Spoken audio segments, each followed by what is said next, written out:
Another 2 minutes. Another 2 minutes we'll wait here. Okay, sir.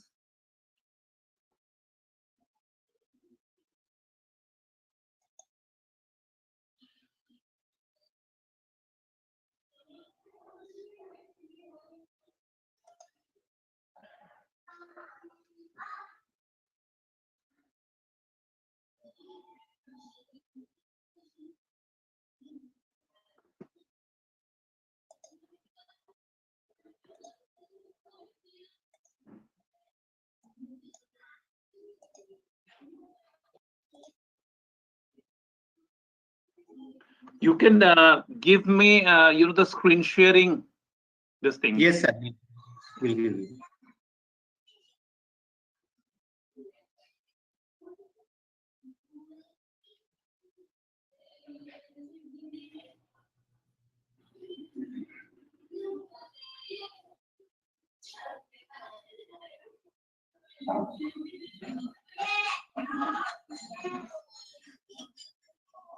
I can't see my.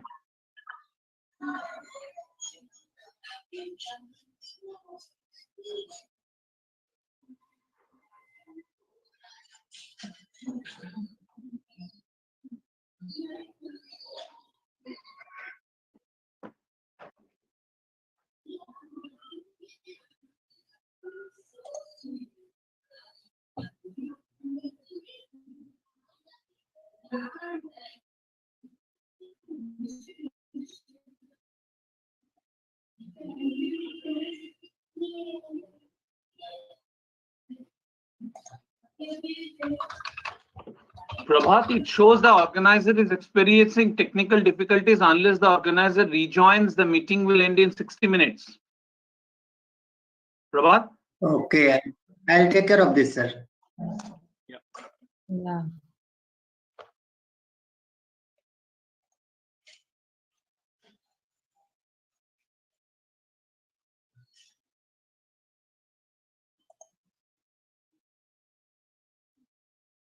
We can start now. I think it's almost 2:05 now. Yes, sir. I think Okay. we should start. Others will join later. Maybe. Yeah, people will join slowly. I think that's it happens here. Yes. Okay, good afternoon to one and all. A warm welcome to the web clinic series of Science-Society-Setu for Atma Nirbhar Bharat, SQ4A and B. I welcome all the eminent guests, delegates, and participants across various virtual platforms to today's program. The Web Clinic series initiatives is aimed at harnessing science, technology, and innovation related to MSME and economic sector for this week. Since its launch on 15th October 2020, we are in the 5th week of Web Clinic series. These deliberations are meant for opportunities in locally productive and globally connected models, S&T interventions for e-marketing linkages, viable solutions for small and medium enterprises, integration of farm and non-farm activities for setting up the business. The series also aims to scale up the technologies as per local needs, exploring the technologies ready for scale up.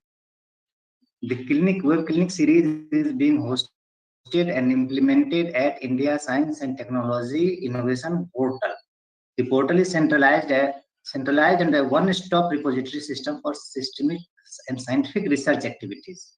This includes information on their intricate details, with the vision of providing a single window source for information about science in India by aggregating information on scientific inputs and dissemination related contents. ISTA portal is an attempt to address the gaps of identified issues.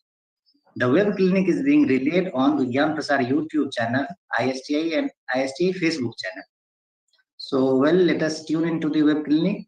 The session moderators for today are Dr. Sunil Agrawal, Senior Scientist from Seed Division DST, and Vishesh Uppalman from WWF India. I welcome Dr. Devpriya Datta sir, Head Seed Division and Advisor DST, to set the context and share the thought process behind the ideas and execution of this web clinic series. Over to you, sir. Thank you. Thank you, Prabhat, and good afternoon to all of you, all of the the participants and the stakeholders of the Science and Society Setu. I think Prabhat, you have to control the microphones. Yeah. Yes, sir. Good.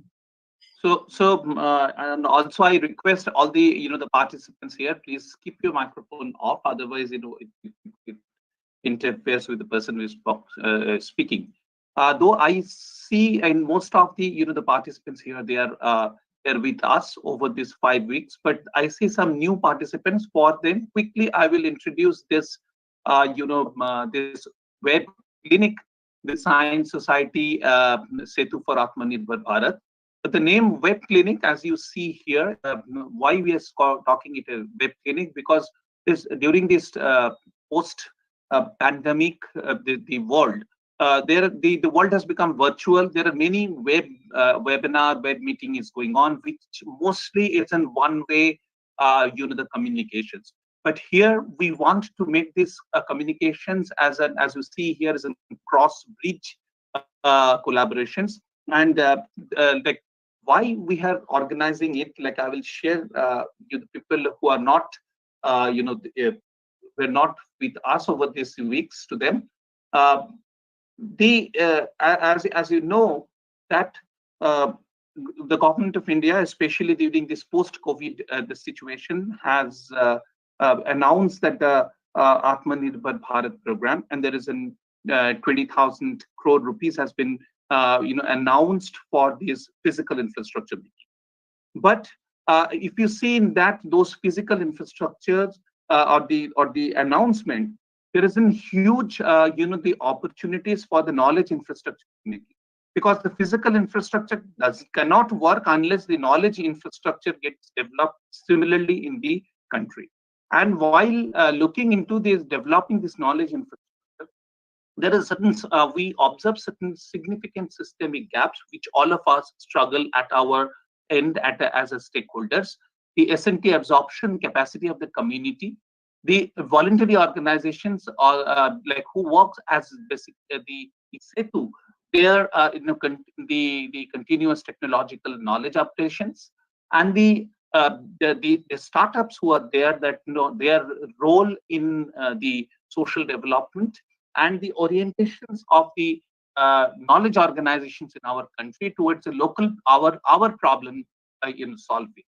So this pandemic gives us this opportunity to address these systemic gaps by bringing the stakeholders of this the knowledge infrastructure development, that is the community, the civil society, the startup community, the knowledge organizations, and even the international organizations and the government, the relevant government ministries together, in order to discuss about that the how to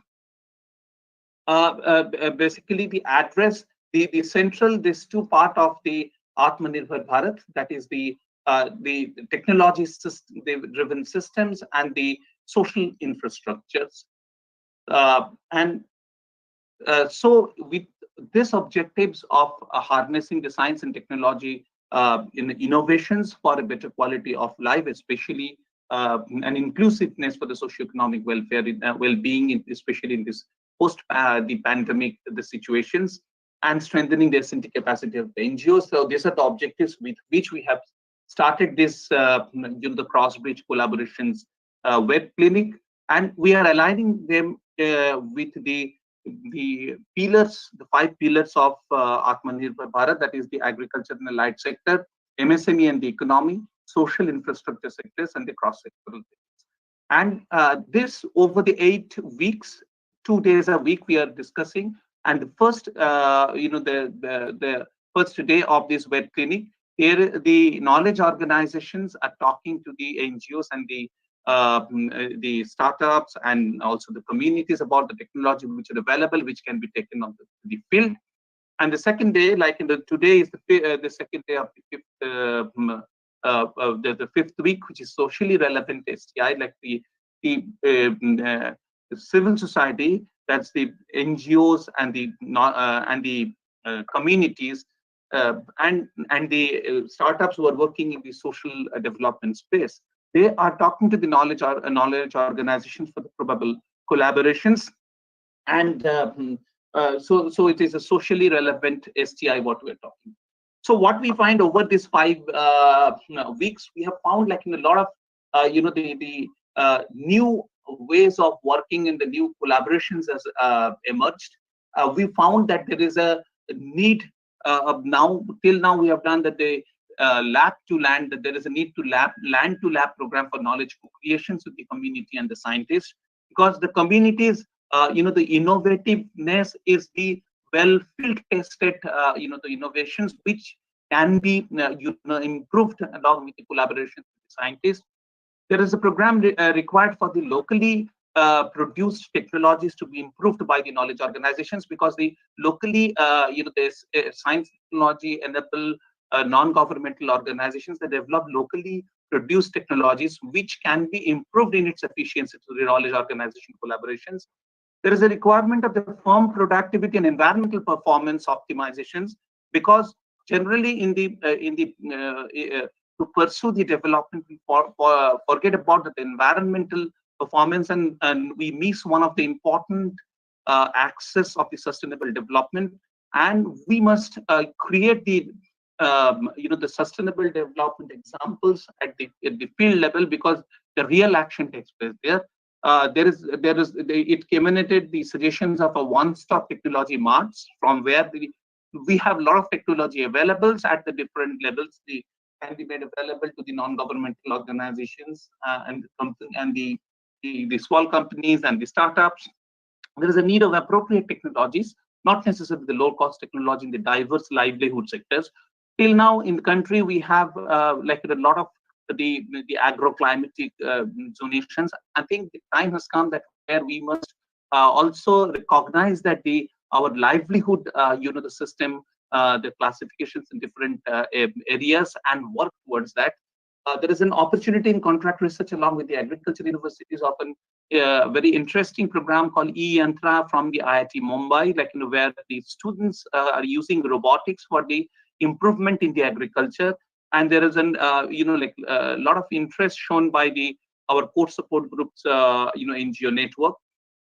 Similarly, it was discussed about that this post-COVID situations, there can be virtual technology incubation facilities. There can be rural, technology incubators, and there is a need of certifications of the rural products from accreditation organizations, because like a lot of these, the NGOs and also the startups, they are developing along with the community many products which needs the standardizations and accreditations for its the higher value. So overall, the focus here is on that we are looking into that type of technology interventions to the community, which can take them to the next higher value chain, because many of the government implementation ministries are like Ministry of Rural Development and Social Justice. They're already supported the big programs like NRLM, SRLM, through which the so-called the earlier developed technologies have already been mainstream. So now this is the turn of it is the responsibility of the Ministry of Science and Technology to look into the next level of the technology. We can improve the high value chain activity of the community members. We found that a lot of the collaborations opportunities, like in a convergence with the line departments, like in new departments like animal husbandry, fisheries department, the MSME DST collaborations in this 40 clusters was discussed about, and experimenting with the fully developed technologies in their Gram Vikas Yojana program, the Aspire programs, in these possible candidates. We discussed about the different technologies over this last 1 week. Then there are the startup NGOs collaborations, so retrofittable instant chilling systems, bulk miller cooler. So these are the the startups. They have developed this technology, and this can be taken to the community for their high value value chain activities. There are many international developmental efforts are there, like as we have seen from the UNDP Accelerations Lab. They are, using the blockchain for the, the Indian spices, filterless technology for the the particulate matter reductions and hot native to energy, Paris straw value chain, which can be, the tested in the many other the places like where they are interested. ICRISAT has a lot of, the emerging technology which can be, tested. We have found that during these 5 weeks, there are a lot of possibility of the cross-bridge collaborations. Some examples is that the Mahalanobis Center for the Crop Forecastings and the Narita service, like which works with the Bangru technology, they are interested to work with the IIT in a test bed mode that where the for a development of farmers, the entire value chain can be the worked out. Similarly, for the fisheries centers, the ICR, SIFI, and the network of the NGOs, they are interested to work in the in districts, aspirational districts of Orissa. Similarly, the agricultural and allied sectors, we have found out that the knowledge organizations, NGOs, the opportunities are there to work on improving productive traits of animals to hyper productions in apiculture, linking with the food technological institutes, with the the NGOs working in the field, linking with the IMD and also Mahalanobis centers, and also CFTRI for integrated technology for improvement in the the apiculture value. And also the NGO startups we have seen into these allied sectors also. There is an interesting propositions of the BIAF and the Project MOVE collaborations in these emerging animal husbandry technologies. Knowledge organization, NGO startups, there is, like we found that there can be local innovation centers where all this the stakeholders can work with the community for taking the technologies which are required. Similarly, in the economy and MSME, we found that there is like a solar dome, like which is successful come out of this program. Around them, then can be the small industry ecosystem can be developed for maintenance, therefore manufacturing, reduce the cost of batteries. And similarly, in the NGO startups, there can be new, the helping artisans can take place. So what we are trying to do, like as you know, to make this platform cross-reaching collaborations platform, we're trying to curate this the queries and trying to address to them, and there we need all of your the experts as well as the parties participants, all of your active collaboration, so that we can make this platform, this systemic experiment as our base for evolutions of not only the seed programs of the Department of Science and Technology, but overall the technology, the relevant technology for the societal socioeconomic development in the country. In the meantime, we had discussions with the Untitled Bharat Abhiyan program, with the department, with the Office of Principal Scientific Advisors, so that we want to take it as a big mission for where that the technology development what is available, can the technology delivery systems can be strengthened in the country as per the requirement of the community for improving for improving the internal aspects of the livelihood systems, not only the external aspects, which is currently the focus on. So I think with this the objectives, the goal, and the experience over these 5 weeks, we are now in the second day of the 5 weeks, and where I will request now my colleague, Dr. Sunil Agarwal, and also Ms. Vishesh Upal from F to take it over. I again request the people who are to please put off their microphones, otherwise it is creating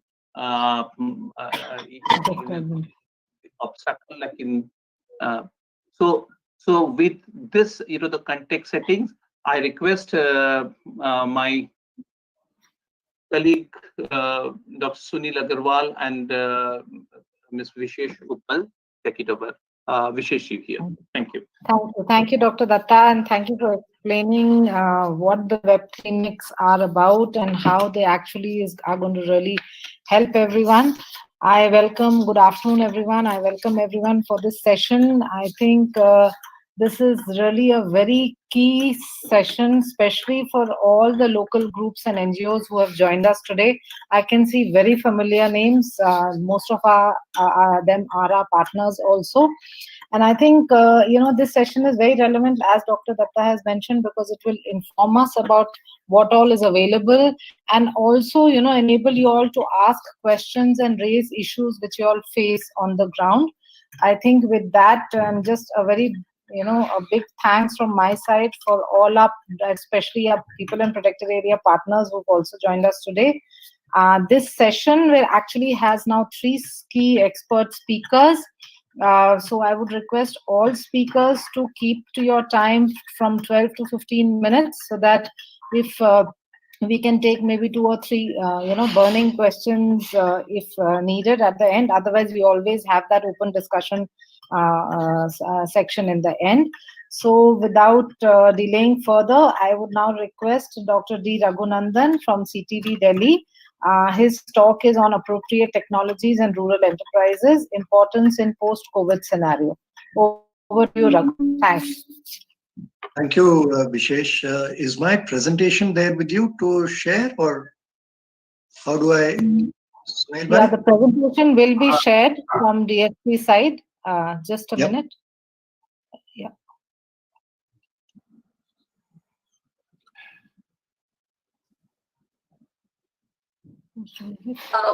May I intervene, ma'am? This is Anuradha from. Yes. I requested to sir also because the Vigyan Prasad, they are doing it. They are doing it. That Vigyan Prasad, the person Prabhat and Pooja, they are facilitator. They are working from home today. So if they find any difficulty, like any connection issue and all, then the speakers and panelists are requested. They will be presenter. We will allow them for today's session. Okay. So basically, if they can't share, then we will give you sharing screen access to the speaker. Yeah, thanks. Okay. It has come now. Thank you.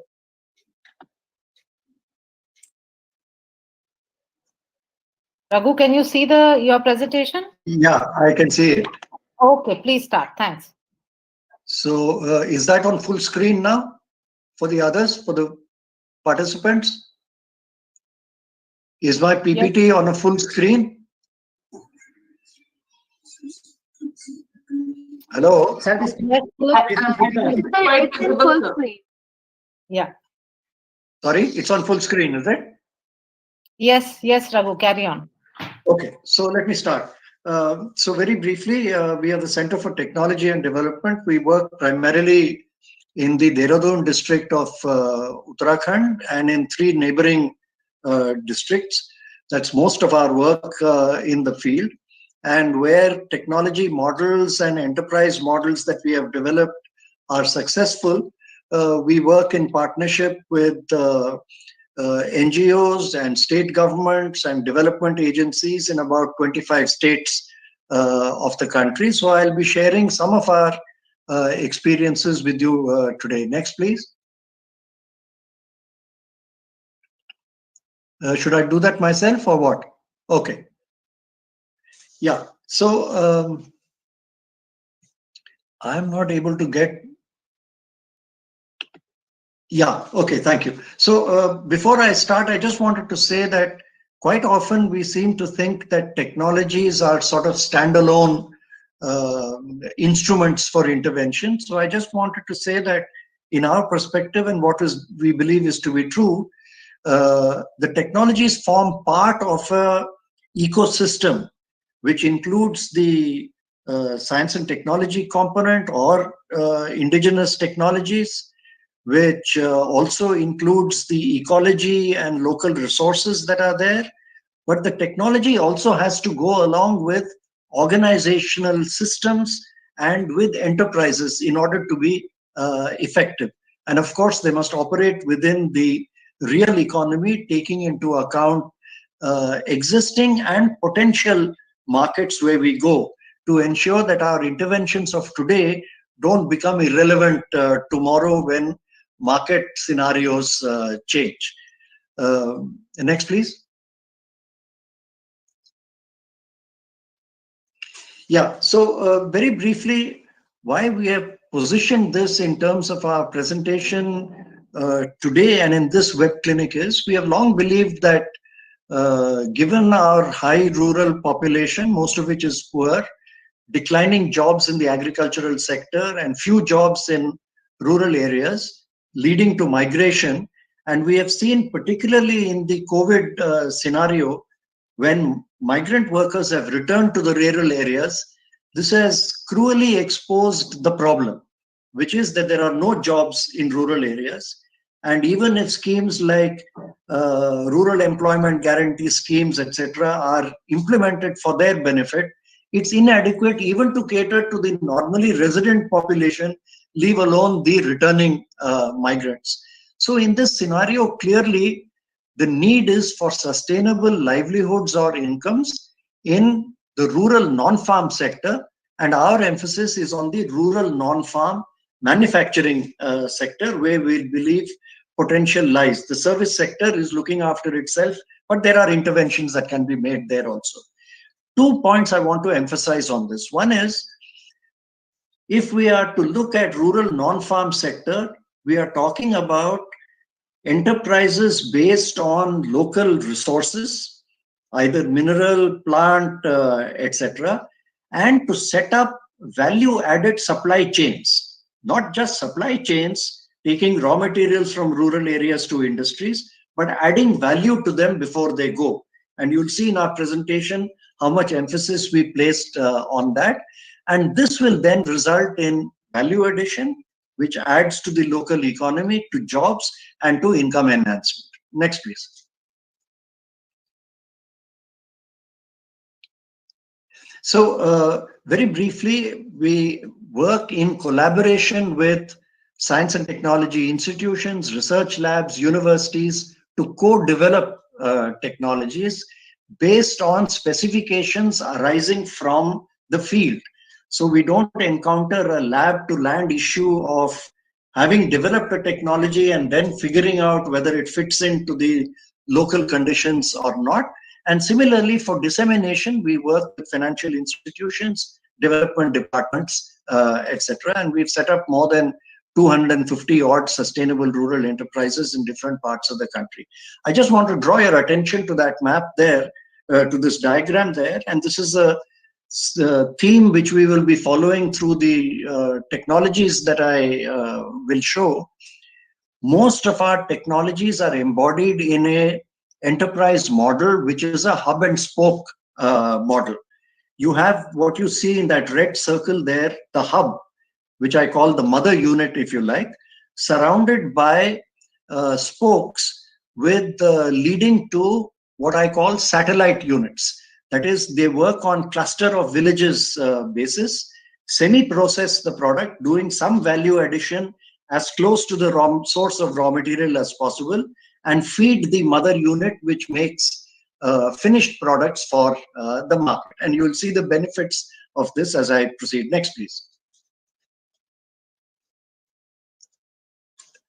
So there are some examples of older technologies that we have developed in leather processing, in utilization of fallen carcasses, which you will see in the center there, leading to product making also. We have developed that. All this work was done in collaboration with the CLRI in Madras. We've developed a range of technologies for pottery sector, that's upgraded pottery, but based on red clay. And there's an LPG kiln, which you'll see there we have developed. And this work was done in collaboration with CGCRI.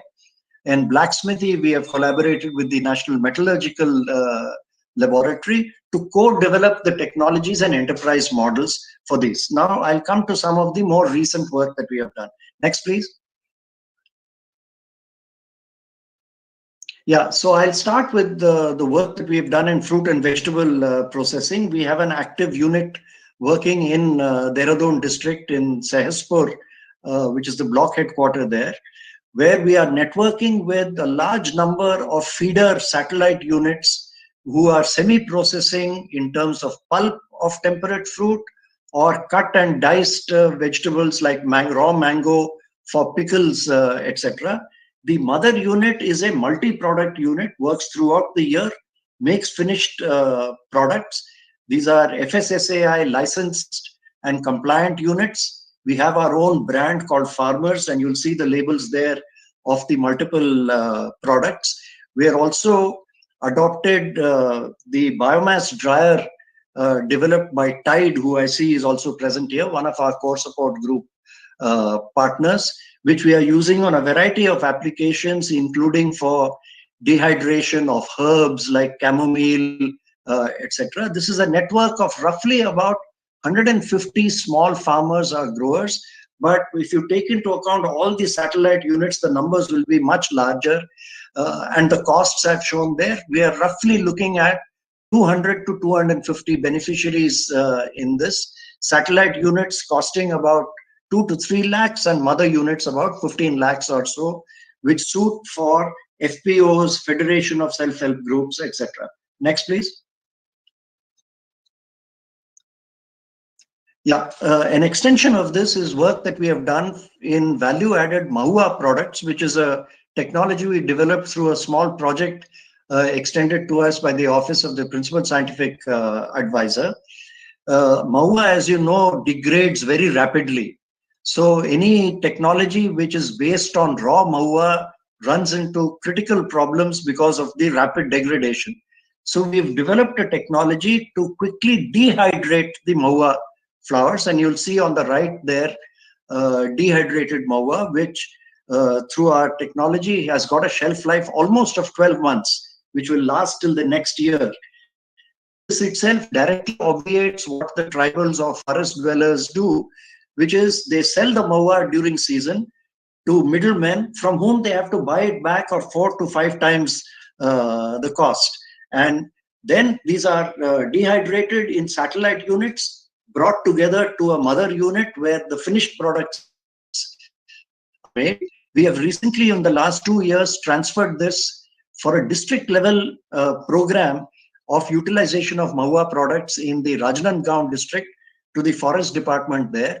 And for use in the larger project like this, the figure at the bottom shows you a tunnel dryer based purely on solar energy for large scale dehydration of Mahua. Next, please. The next technology I'll tell you about is to deal with non-edible oils. We have vast resources in our country, and I think the one non-edible oil we are all familiar with, which is used, is neem. But there are a large number of other oils which are growing all over the countryside. We are a net importer of oil in this country, of non-edible oils, even though we grow so much. So one of the innovations we have made is the figure you'll see below, that blue machine. This is a decorticator. Now, when we started this work and consulted with various organizations, they all were offering decorticators for individual seeds. So they said, if you want for neem, we'll give you one for neem. If you want for karanj, we'll give you one for karanj. We wanted a multi-seed decorticator because in the scenario in the rural areas, you always get 4 to 5 different tree-borne oil seeds in any given area that you take. So we've developed this multi-seed decorticator, which can handle 19 different varieties of tree-borne oils. And then once you extract the kernel, the oil-bearing kernel from the shell, then they are processed in the expeller. And we've given here the costs, the mother unit roughly costing about 7 lakhs or so, and the satellite units, which essentially just de-shell, costing about 3 to 4 lakhs or so. And the oil extracted as well as the cake are sold to user industries who use it for lubricants, paints, cosmetics, medicines, etc. Next, please. The next slide will show you about different varieties of tree-borne oil seeds for which we have used these. We have active, running, viable projects in about 10 different locations of the country in different parts, ranging from Mizoram working with tung seeds to Kanyakumari working with rubber seeds, etc., and to our own unit in Dehradun, which works with wild apricot seeds. Next, please. So this is our wild apricot project in Dehradun. Wild apricot, as you know, is very sour, not like the table apricots. They grow in the mid-hills areas. There's very little local use, and most of the traditional processes are manual. You can see that old lady there trying to extract oil from rubbing it in on a stone pestle and mortar, in which you can get only about 6% of the oil extracted. Very drudgery-filled system and inefficient. So what we've done is to develop a technology package. The photograph on the left that you'll see there is a hammer mill designed specifically for this, which breaks the outer seed, which looks like an almond, like a small almond, and extracts the kernel from that. But kernel separation is quite difficult because normally a blower will separate the kernel from the seed. In this, it's very difficult because they are the same weight. But we have soaked it in brine, which helps to lift separate these two. It also performs a very useful function of removing what is called prussic acid, that is hydrocyanic acid, which is what makes the seed bitter, the kernel bitter, which we don't want. And we are using a cold expeller you see there, which has been developed by Mirado, available out of Ludhiana. And this is our finished product, which is the wild apricot oil, which conforms to USDA standards of prussic acid free apricot oil, retails at about 1,000 rupees a liter and wholesale for about 450 liters. We have about 20 or 25 satellite units throughout Uttarakhand in different districts who are feeding in kernel or sometimes the seed alone for us to pursue this occupation, this enterprise. Next, please. Now, I want to draw your attention to this, the value chain of this. Now, if you look at fruit, let's assume it has a value of X. If you remove the pulp, which is not normally used anywhere, we buy the pulp because it goes into our fruit processing units. That gives you a value addition of 1.5 times, 1.5x. The seed, which gives you another 1.5x. The kernel, which gives you 4.5x. And the oil, which gives you 22.5x. At a bulk pack that is wholesale, and if retail, it gives you 50x, which we share again with the beneficiaries. So extra income accruing to the farmer is 30 to 50% of the sale value of the product, which is considerably more than what the farmer can get from the seed alone. And all this extra value is accruing in the local economy itself. So that's the value chain in this technology process. Next, please.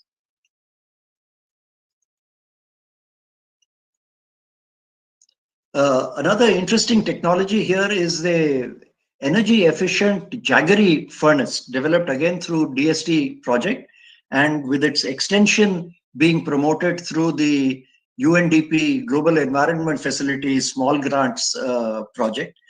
This retrofits the furnace with a redesign, which is shown in the middle picture. The orange line represents the new design, and the yellow line represents the traditional design.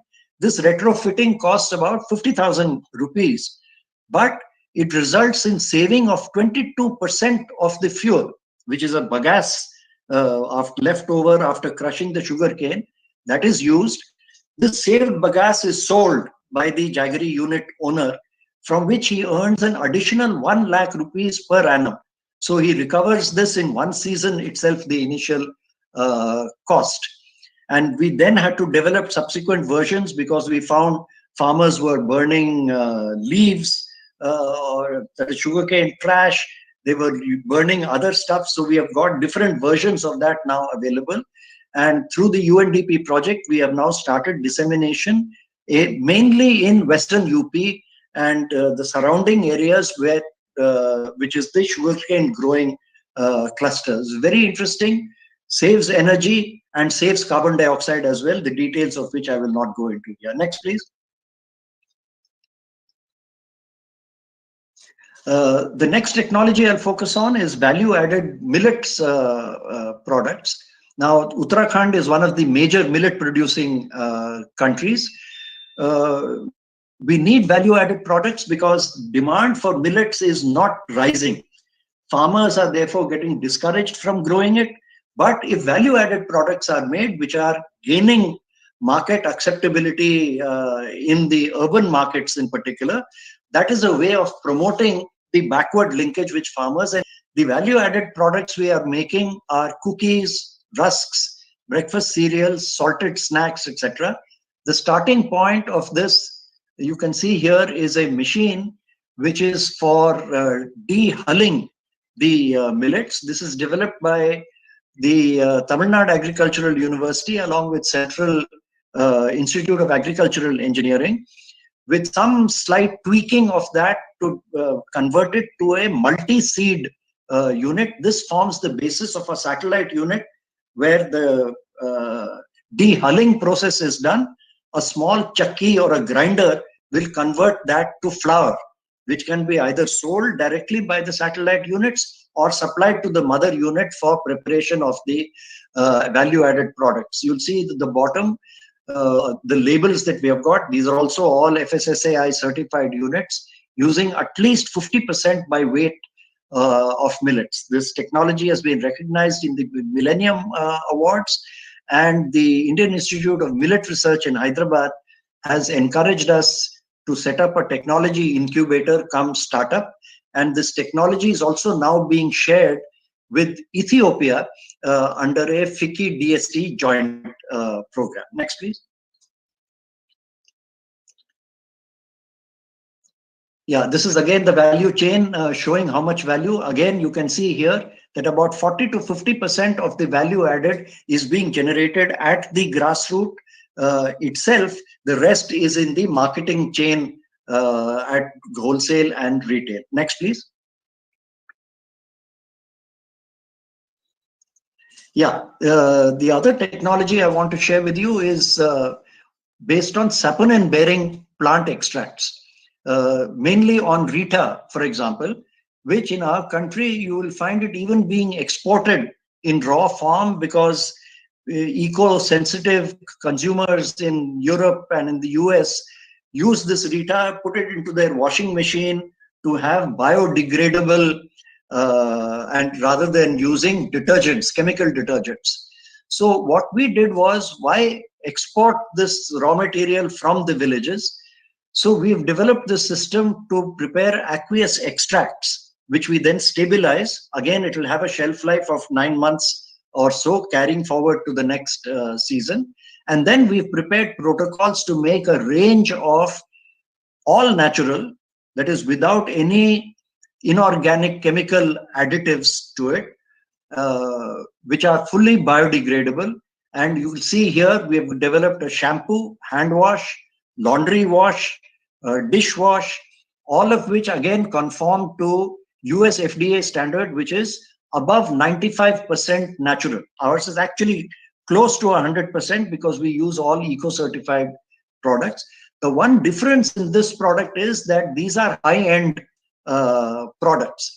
So this is mainly aimed at metros and online markets.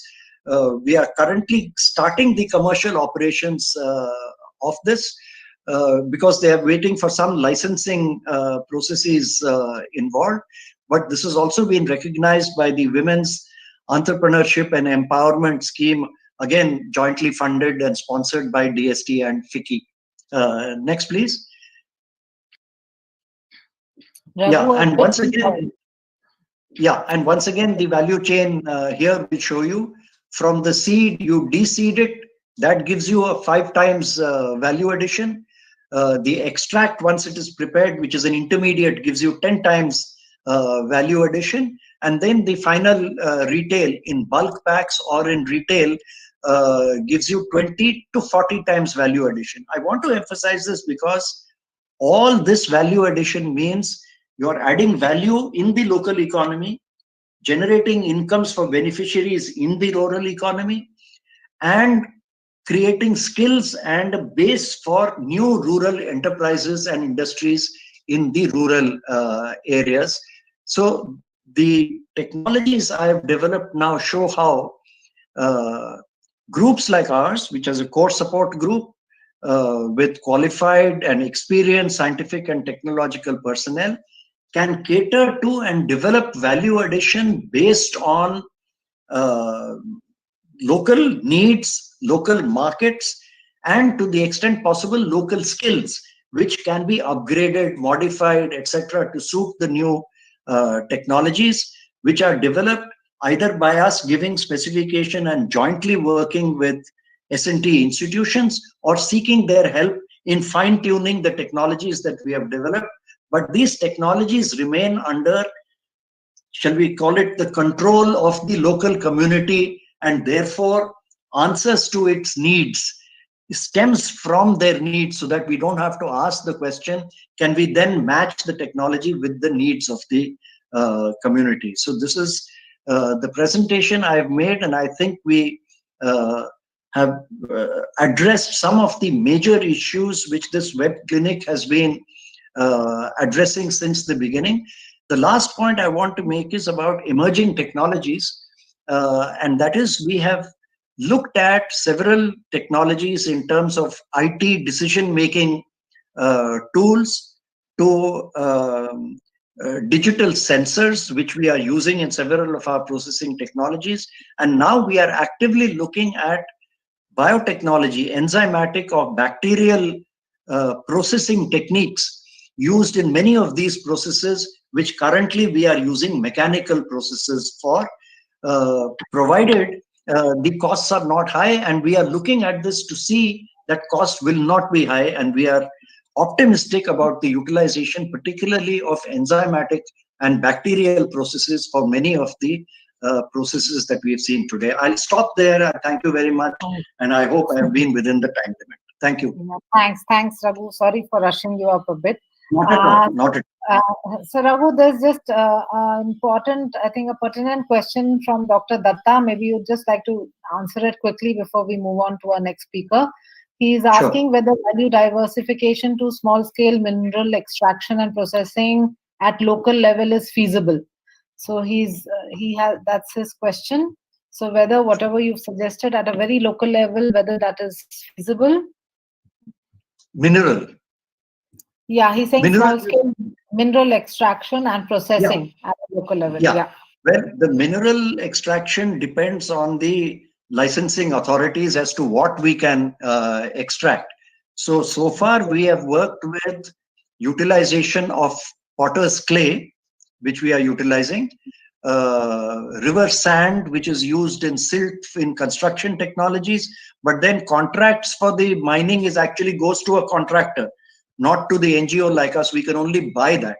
So to some extent, we are doing mineral extraction wherever it is permitted under government policy, because that's where a line has to be drawn somewhere. So clay products is what we have tackled so far. Okay.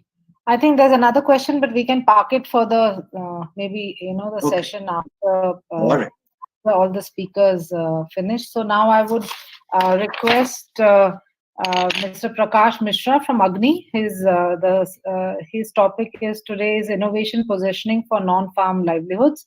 Mr. Mishra, please, over to you. Kindly share his presentation also. Thank you, ma'am.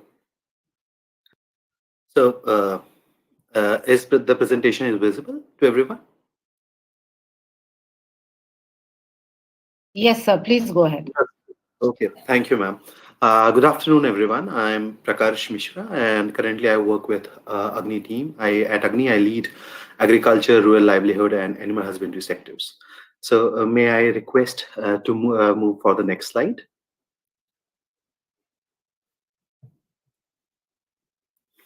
Thank you. So just a very quick introduction about Agni. So Agni is a program under Office of Principal Scientific Advisor to Government of India, and its core function is to help innovations in their commercialization journey. Can we have next slide, ecosystem slide? And we do this by three parts. First is technology management, where we identify the technologies from startup ecosystem, research labs, academic institutes, and individual innovators.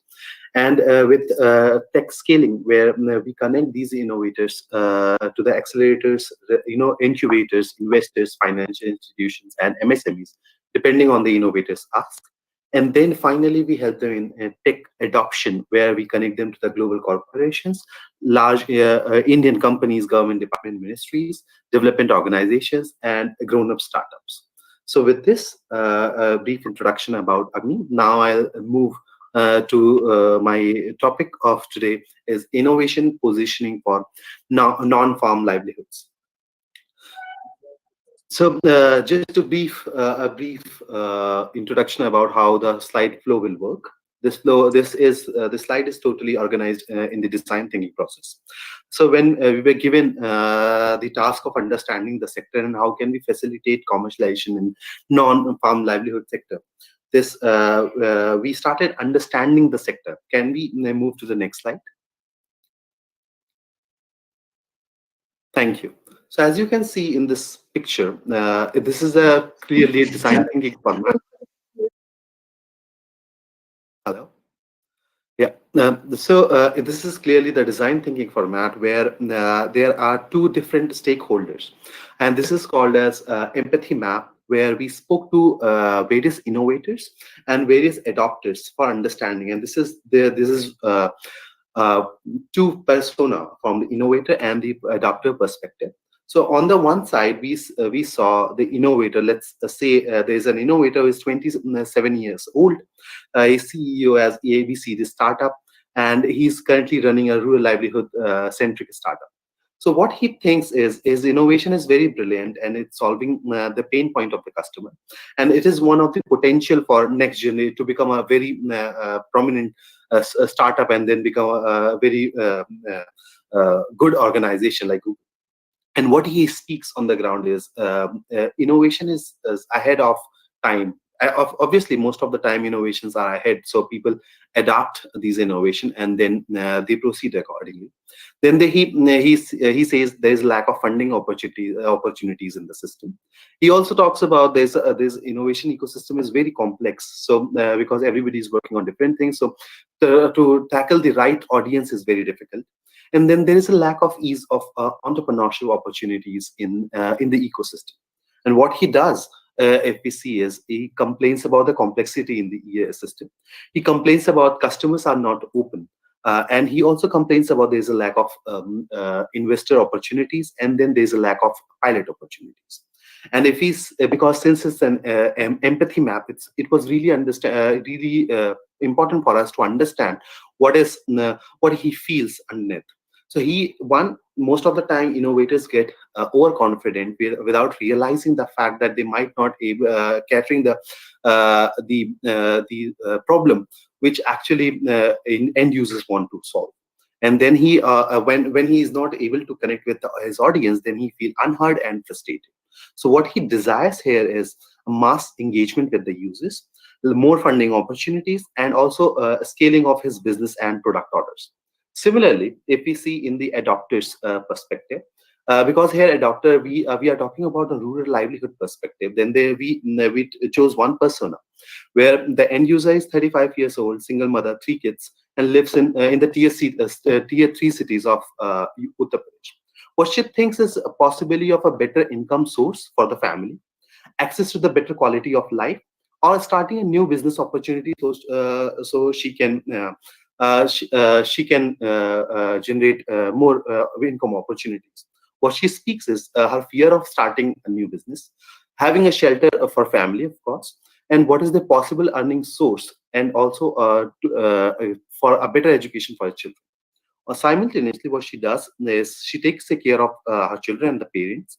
She helps the house. She works as a house help, and then she's also involved in the agriculture activities and borrow money from the lenders, repay and repeat. This was what we have observed, that most of the time end users, they borrow the money and they pay it, and this is like a vicious cycle. So when we started understanding the end user here, there was irritation, there was a lot of complexities in surrounding, and they were unnoticed.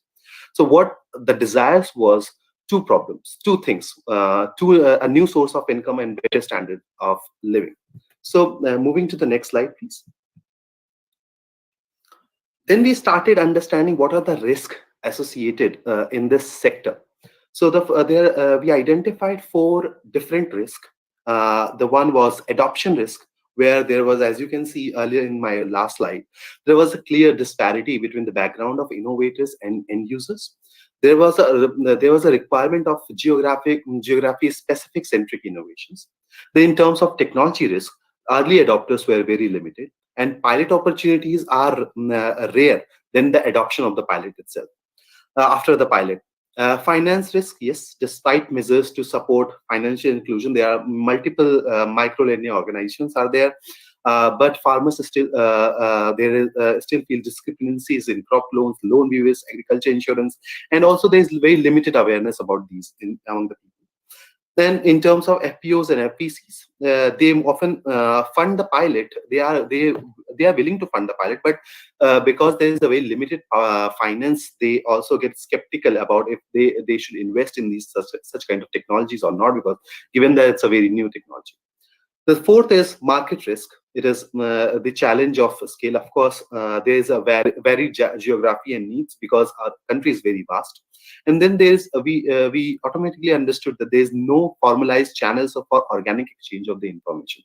So there's one side, there's innovators are there, the other side is adopters, but there's no clear communication between both. Please, next slide.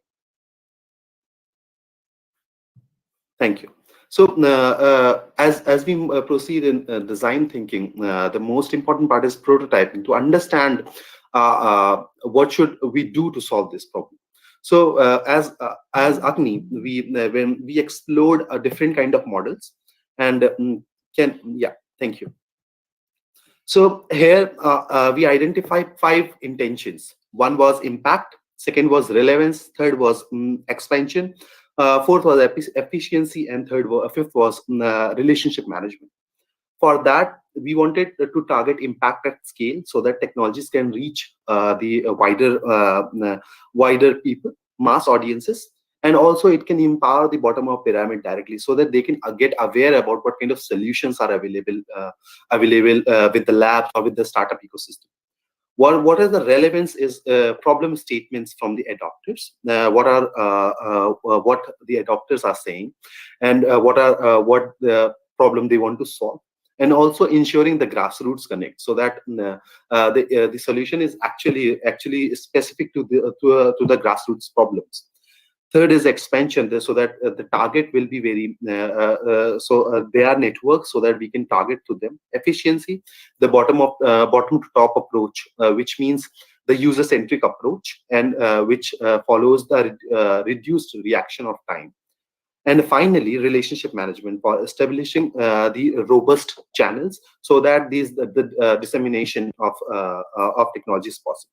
And for that purpose, we tried a model of funnel. As you can see in this funnel, there was one side is demand side and the other is supply side. First, in the demand side, we tried for identifying the use case formulation for the pain points in the sector through surveys, interviews, field visits. And then based on these use cases, we look for technologies from the labs and also from the startup ecosystem, if they're actually matching or not. Then in the second process, we identified the relevant adopters, and then we identified the intent of the innovator towards tech commercialization. If he wants to license the technology, or if he wants to do a pilot testing, what is the intent? We tried understanding it. And finally, we followed mechanism of technology showcasing, open innovation, open one-on-one mapping to create direct engagement with the innovator and adopter. adopters, which led to pilot licensing, incubation, and market access support for the innovation center. Next slide, please.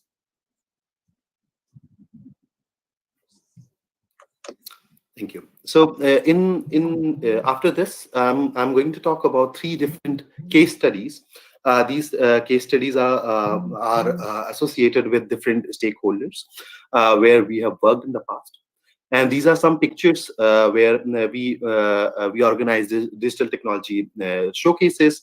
We organize physical technology showcases where we directly met with the users. We engaged with different set of users for understanding their pain points on the ground. And then finally, different other stakeholders, women entrepreneurs, for understanding what kind of business they are looking and what kind of business they want to start. So next slide, please.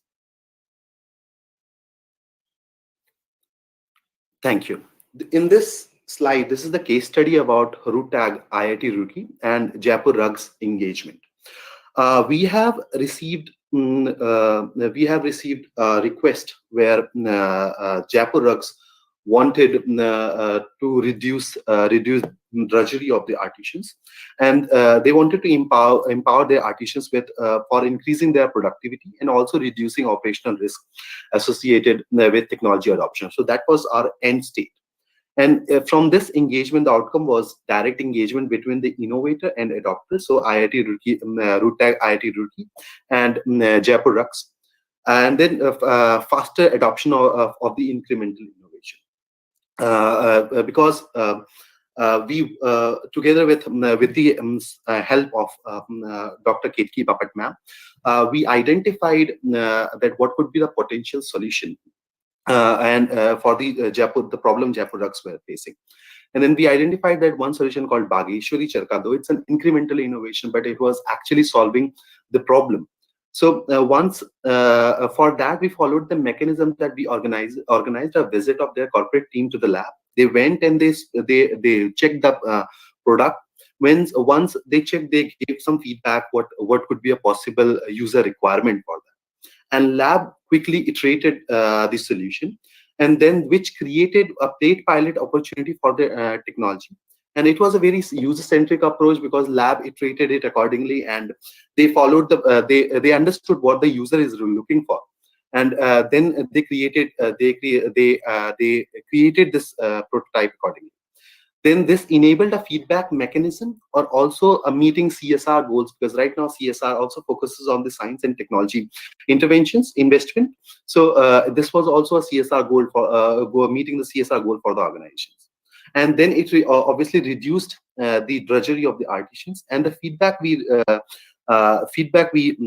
got was that because when the artisans were able to see the product, when they understood how it is working, they realized that okay, the problem they were facing earlier, and because they were not even aware about the problem, and when they saw it, they used it and they really liked the product. So that was one area of opportunity for us to understand that okay, what users are looking for and how we can help in matching the technology according to their pain point. So way forward is we are accessing the various CSR networks in identifying such paid pilot opportunities for the technologies in the lab to facilitate on-ground pilot opportunities. Next slide, please.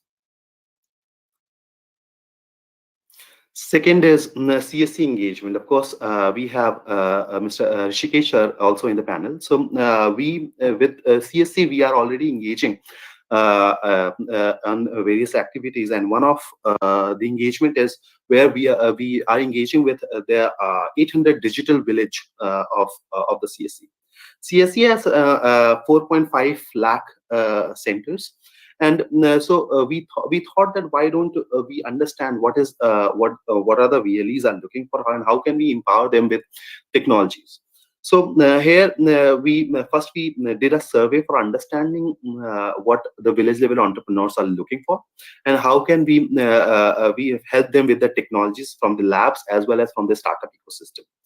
Then after these surveys, we have organized a physical as well as digital technology symposiums for enabling direct contact between the end users as well as the technology provider. We did one before Corona. We did it in Alwar district, and there was 14 adoption requests from that one particular village for towards the technology, and they were really interested. And so this was very user-centric approach. And here the innovation targeted were social and economic inclusivity, focusing animal husbandry and rural livelihood sectors. The feedback we received, again, it was when we did our basic research on, about customer behavior, market. It was the technology, the users were really interested in adopting those technologies, and even early adopters. And finally, now we are, as a way forward, we are again engaging with CSE for more organizing for more similar symposiums where will demonstrate several technologies, so that village level entrepreneurs will be able to understand what are the technologies available in the ecosystem. Next slide, please. The last engagement is Mandeshi Foundation, where we engaged with women entrepreneurs. Mandeshi Foundation has a network of women entrepreneurs, and we tried understanding what women entrepreneurs are looking for and how we can help them with the technologies. And again, after understanding their needs, we curated 4 startups, and which were working in rural different domains: agriculture, energy, waste management. And then we helped them in connecting. They went and they explained all their innovations. There were some language barriers as well, but then there was a translator available who actually facilitated the conversation. And then after understanding the innovation, they identified there are several opportunities in terms of new revenues model. And there were 100 women entrepreneurs were participated, and in immediate was request came around 27. And at present, these startups are having a detailed discussion with foundation on how can they engage with women entrepreneurs in large. And finally, next slide, please. What are the takeaways so far? Next slide, please. Hope this is the last slide. Yes, this is the last slide. Oh. Thank you. Thank you. So there are 4 points. One is frugality and user-centric approach. Frugal innovation is playing a key role, and they are robust. They solve the immediate problem. But when they match with the user centricity, it's very important, because if we are creating a solution for users, and users are not liking it, so that means there is a problem from in the designing of the technology. So we have to really understand that. Second is flexible cushioning, where as we can see in the examples of RootTag, where IIT Roorkee came forward and they modified the innovation as per the user requirement. So if we modify such innovations, so that adoption will be really easy. And again, the third point is pain point and use case mapping. So if we identify a pain point and then create a possible use case scenario, then mapping, then adoption and pilot, all these scenarios will be very easy for the end users. And the last point is self-sustaining approach for long-term inclusive growth, which means providing only technology is should not be a case. There should be a complete whole package, so that a doctor can use that technology for long, and then instead of not able to understand what to do with the technology. So we have if we have to go with the technology commercialization, then there should be a proper approach, sustaining approach with what could be the possible business scenarios, and what could be possible implementation scenarios should be all together. With that, I would like to end my presentation. Thank you. Thank you, Dr. Mishra. It was really interesting and informative, and I'm sure it will help all our partners on the ground. Now I'm going to introduce our third and the last speaker for this session. That's Mr. Manoj Kumar, who is CEO of Social Alpha. He's going to speak on approaches for scaling STIs in NGOs and communities. Over to you, Mr. Kumar. Thank you Please very share. much. Can I share my screen? Because I think we are running short of time. I have reduced the number of slides, if that's okay. Yeah, I think that's fine. Who will Can I- give him? Yes, okay. You're now the presenter. You can share your screen. Yeah.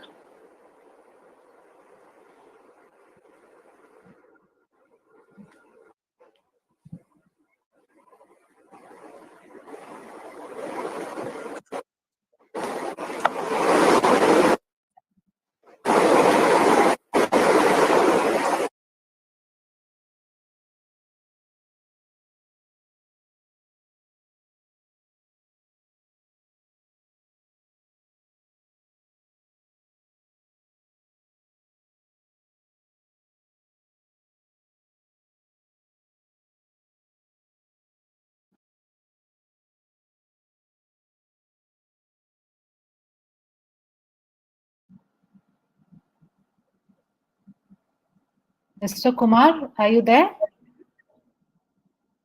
He is there, but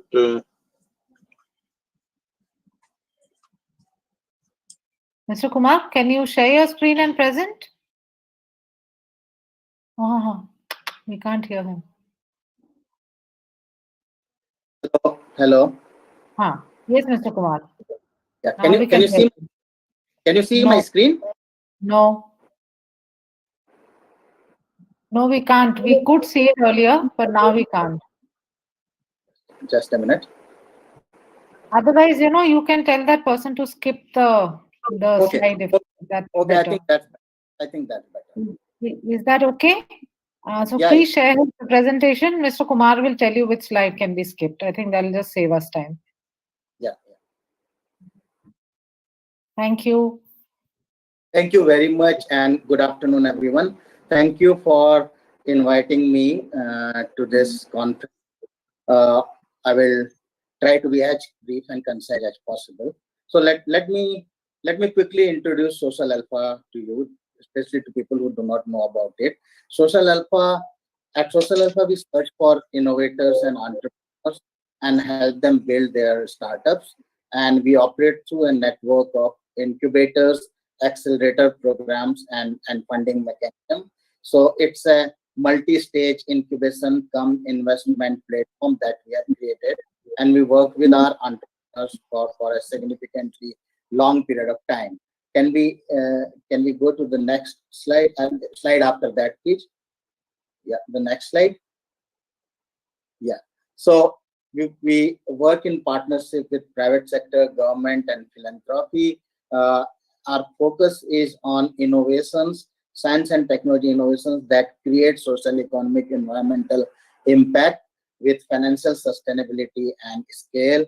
We run multiple grant challenges. We search for startups and incubate them through our incubators, as well as our partnership with multiple incubators, and we run multiple accelerator programs. Next, please.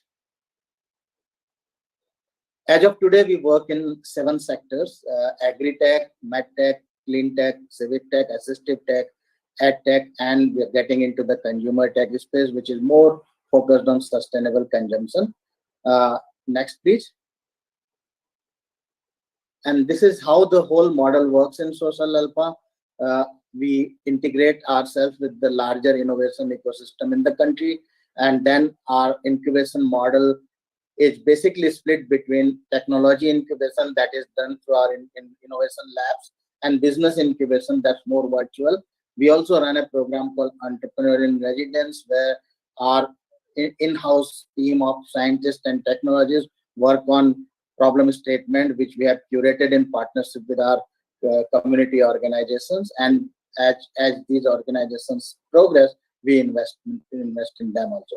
So the way Social Alpha has been architected is bringing innovation, incubation, and investment pieces together in a single monolithic integrated platform, so that our entrepreneurs can get support throughout their product life cycle before they are successful in the marketplace.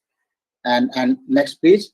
So we started about 5 years back, and in last 5 years we have evaluated about 900 innovations and ideas, and incubated 150, invested in 40 out of 150, and have like a seed capital book size of 22 crore as of today. Next. So as we were building Social Alpha, the fundamental question that was in front of us, where how do we use the same entrepreneurial approach that we have used in building Social Alpha over the last 5 years in scaling science and technology innovations in the communities. So we started doing some experiments in Jharkhand with our partner CINI, which is a Tata Trust subsidiary, and these experiments are ongoing right now, and we are working with a few other FPOs and community organizations to see if we can create similar replicable prototypes. Next slide, please.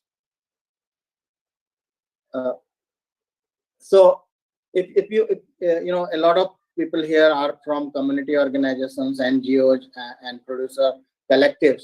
If you see over the last several years, a lot of work has happened in mobilizing communities, building capacity. We have hundreds of farmer producer collectives which are doing amazing work. So what's next?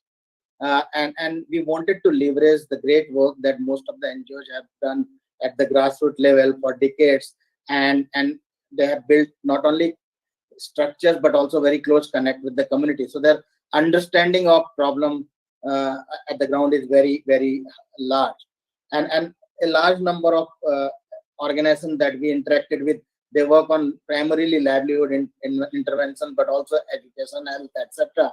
And what we are trying to do now to create a new model through Social Alpha, where we work with the community organizations and producer collectives to see if we can create entrepreneurial models. And if you would notice that the key word in Social Alpha architecture is not innovation, it's the entrepreneur. And the reason for that is that we have hundreds of innovations, several research papers, many patents, but it takes an entrepreneur to convert it into something that our consumers or customers actually want to use and want to assign a value to it and want to pay for it. So if someone who can make a customer or a consumer use a product or service and pay for it, that is what an entrepreneur is all about. And that is why entrepreneur is always the center of our work when we did it in Social Alpha. And that's what in Rural Alpha as well, we are trying to make sure that we can create models where entrepreneur is the center of our work, whether that entrepreneur is at the community level in the village or at the macro level where they are trying to take products to the market, or the interaction between the two. Next. So one of the themes that we started with, that how do we create value through entrepreneurship, and all the value that we can create in system, whether it's about retaining, discovering new value, or delivering it, science and technology innovations can help in value creation. And if we see the FPOs or federations or community organizations, they can leverage their past experience and expertise in capacity building and community mobilizations, and bringing entrepreneurs to work with FPOs and NGOs in creating and delivering this value is something that we are trying to develop. And when we say entrepreneur, when it comes to rural context or semi-urban context, these entrepreneurs could be individual entrepreneurs who are doing micro entrepreneurship. They could be small businesses, or they can actually be companies where they are generating jobs for 10 to 25 people. For example, there could be a business that builds cold storage for a cluster of villages, and logistics business based on either energy efficient cooling or agribusiness processing or derivatives that can then be taken to market. So there is a potential to create individual small business or companies, and that can all be done in partnership with the community organization. And especially the producer organizations and their past work can be leveraged for that. Can we go to the next slide, please?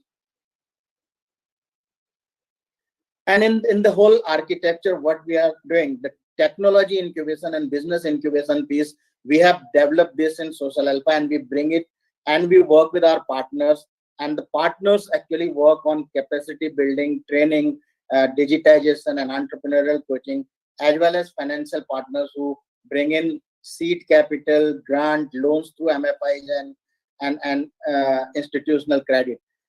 So this is how we bring a local FPO and a Social Alpha team together to work on creating templates which can then be replicated in other geographies or can be scaled in the same geographies. And next slide, please. So this whole model is anchored on existing systems, existing initiatives, and existing structures, and does not require any fundamental change in those structures. It just requires a partnership between local organizations, NGOs, and FPOs with Social Alpha type of organization who can curate innovations and build replicable or repeatable models where iteratively you refine for example, if you're working on a nursery that runs on solar energy, the water supply, the humidity control, and the energy requirement is managed in a controlled environment using technology.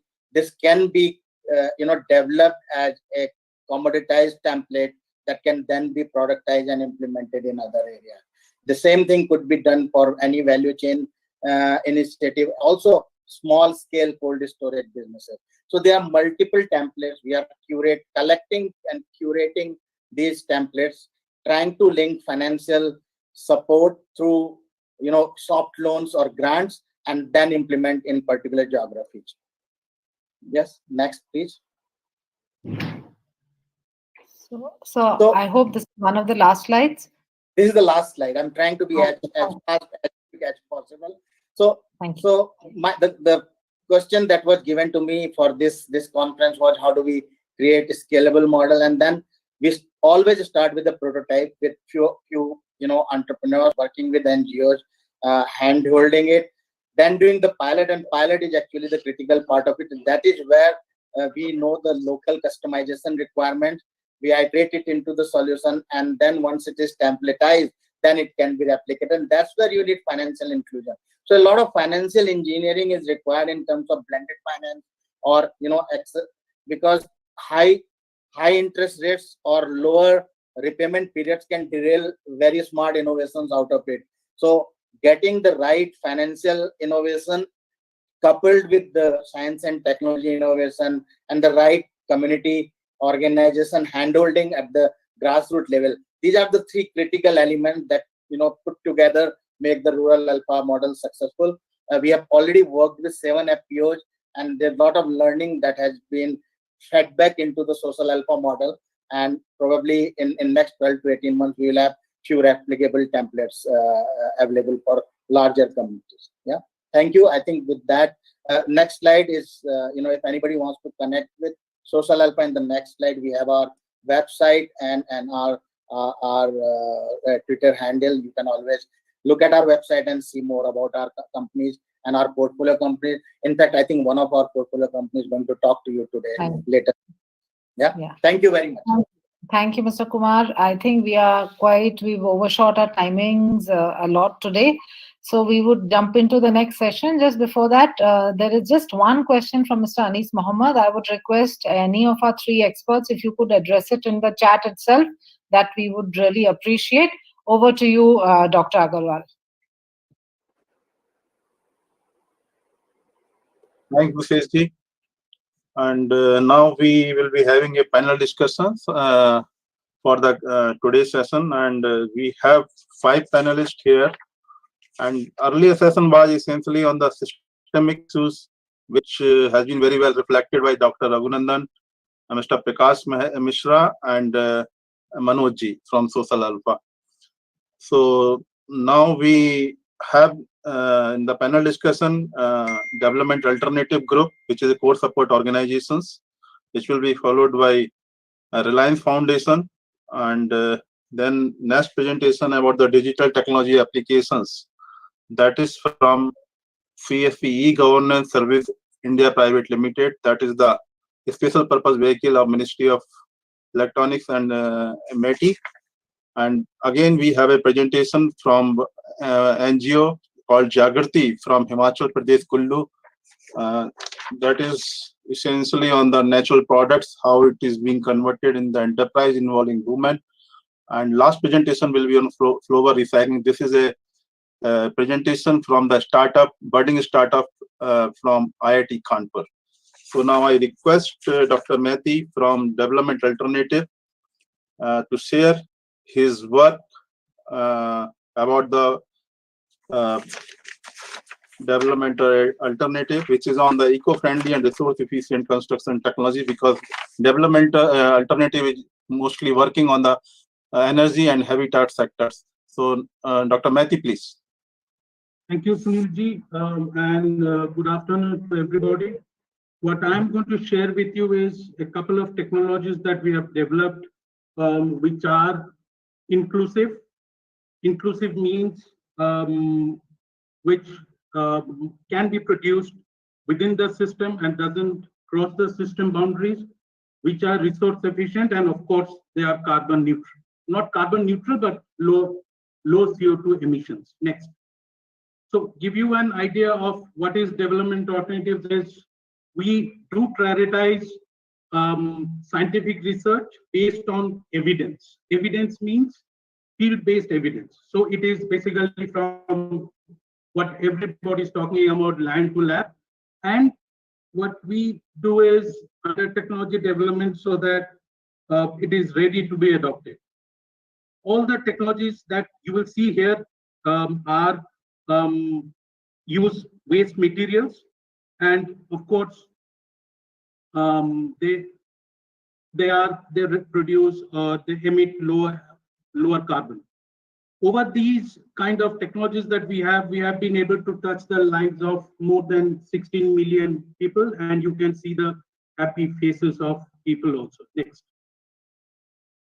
Next slide gives you an idea of our achievement over the 32 years of development attempts, where we have been developing quite a lot of technologies. Sorry, you cannot be able to see this, but I can share with you if anybody wants to more information on this. So what I am going to focus on is two technologies in the construction sector.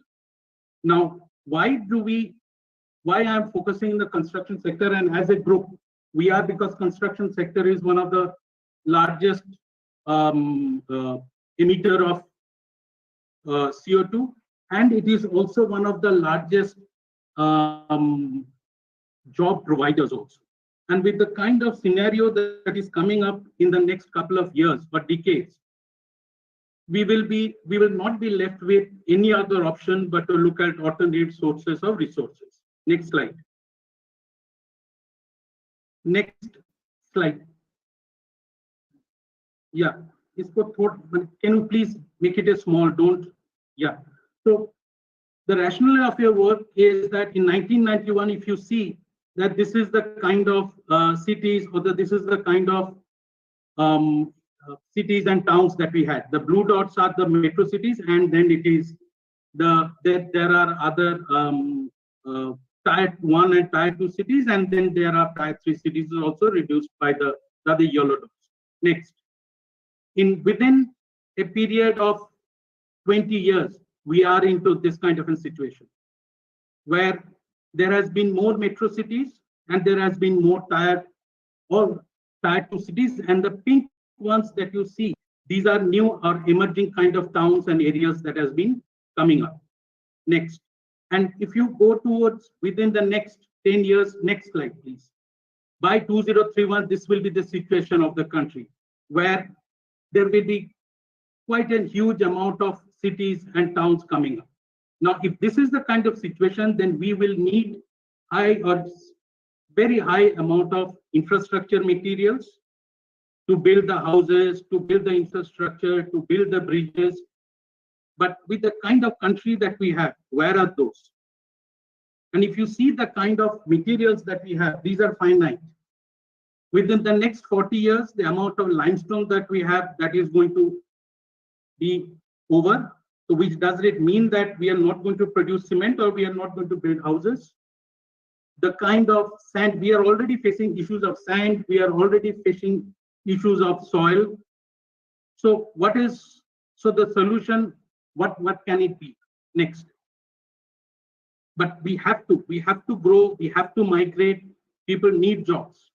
So what I'm going to talk about is two technologies that we have been working on, which is one is utilization of construction and demolition waste, and the another is foundry slag waste. And if you see C&D waste, we had done a study a couple of years ago. Nobody till date could give us an idea that what is the amount of C&D waste that the country is producing. Some figures 25 years ago give us an idea of around 15 million tons. Around 5 years ago, 5, 6, 7 years ago, there is a report of Csc which gives around 500 million tons. But in association with GIZ and a German institute, we did a survey, practical survey, found out that India produces roughly around 716 million tons of C&D waste per year.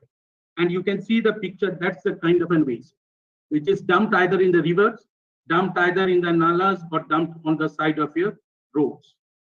And this 716 million tons is spread across more than 500 cities, 5,000 cities.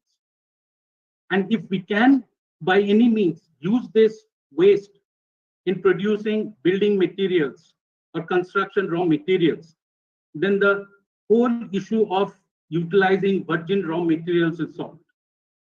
Similarly, in foundry slag, there are more than, in 20 clusters, more than 6,000 registered units, and they produce roughly around 1 million tons of the slag waste. Right now, similar to C&D waste, it is thrown out, thrown in the market, thrown in the fields, thrown in the roads with no use. People are not using it. Next. So what we have done is use this C&D waste in association with the Ahmedabad municipality. We created an enterprise in a PPP mode. It's a large enterprise, PPP mode, where this C&D waste was collected, it was managed, it was crushed, and with the 6 mm aggregate, 6 mm or higher amount of aggregates, we produced building materials, which is commonly used paving blocks. Why paving blocks? Because these are used commonly used in roads, in rural roads. It's one of the most used products. Now, potential impact of these, we have been able to only work in Ahmedabad and in 2 other places. We have not been able to set up more enterprises. So potential impact that these kind of C&D waste, if I can utilize, it is roughly around more than 1.5 lakh of small scale enterprises. And when I'm talking about small scale enterprises, means it is not the micro ones, but roughly where the investment is capped at around 25 lakh of rupees. With an enterprise, with an workers employment of around 10 people per enterprise, which includes both men and women, it roughly will give around 1 million or more than 1 million of jobs. And most important is that all the materials, the natural resources that is being used right now, which is aggregates and sand, they can be used. Next. Now, assumption is that, but this is the kind of profitability that is there in these enterprises. It's small scale. If you are producing for a production period of 300 days, if you are producing mostly around 2,000 paving blocks, with a normal existing, the profitability is around 6 lakhs, and with an C&D waste, it is roughly 3 times. The technology package is about processing the waste. It is not a rocket science. It doesn't require any high amount of machineries and equipment. It is simple technology which is practiced right now. Now, it is about grinding the waste, use of OPCs, cement, mixing of the concrete, and then producing the building materials. Now, where I think we can value add and where we need the help of research institutions is in two ways. One is in the C&D waste, if we really need to enter into the smaller cities and the smaller towns, tier 3 cities or tier 2, then we need to develop this kind of a mobile waste processing machines. So if either through the RUTAC or through the IITs, if support can be provided in developing this kind of machines, then your overall cost can come down and small scale enterprises can be set. The next thing is, right now, the finer parts of this C&D waste, which is less than 2 mm, is not being used. It is thrown out. So if this can be used in building materials as a replacement of sand by bricks or others, then it will be helpful in to the enterprises. Next. In the foundry slag, it is again very, very plain and simple technologies, getting the slag, crushing it, and then utilizing the existing different kind of machineries in producing building materials. And in this, around, again, these are made of paving blocks or other non-structural building materials. And the entire aggregates, natural stone aggregates, can be replaced by this foundry slag. And we have got strengths of roughly around 50 MPa or a very heavy duty paving blocks also.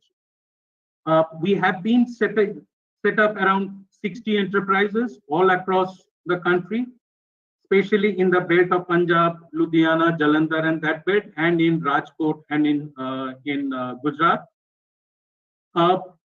The issue here is that it needs to be disseminated amongst people. People don't know about this technology, but everything, all the different kind of building materials cannot be produced, but there are certain kind of elements that can be produced, and there are certain kind of limitations also. Next.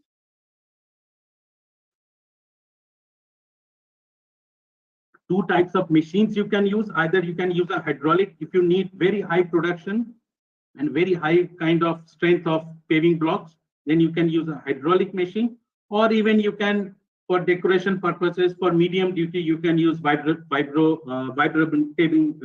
tables also.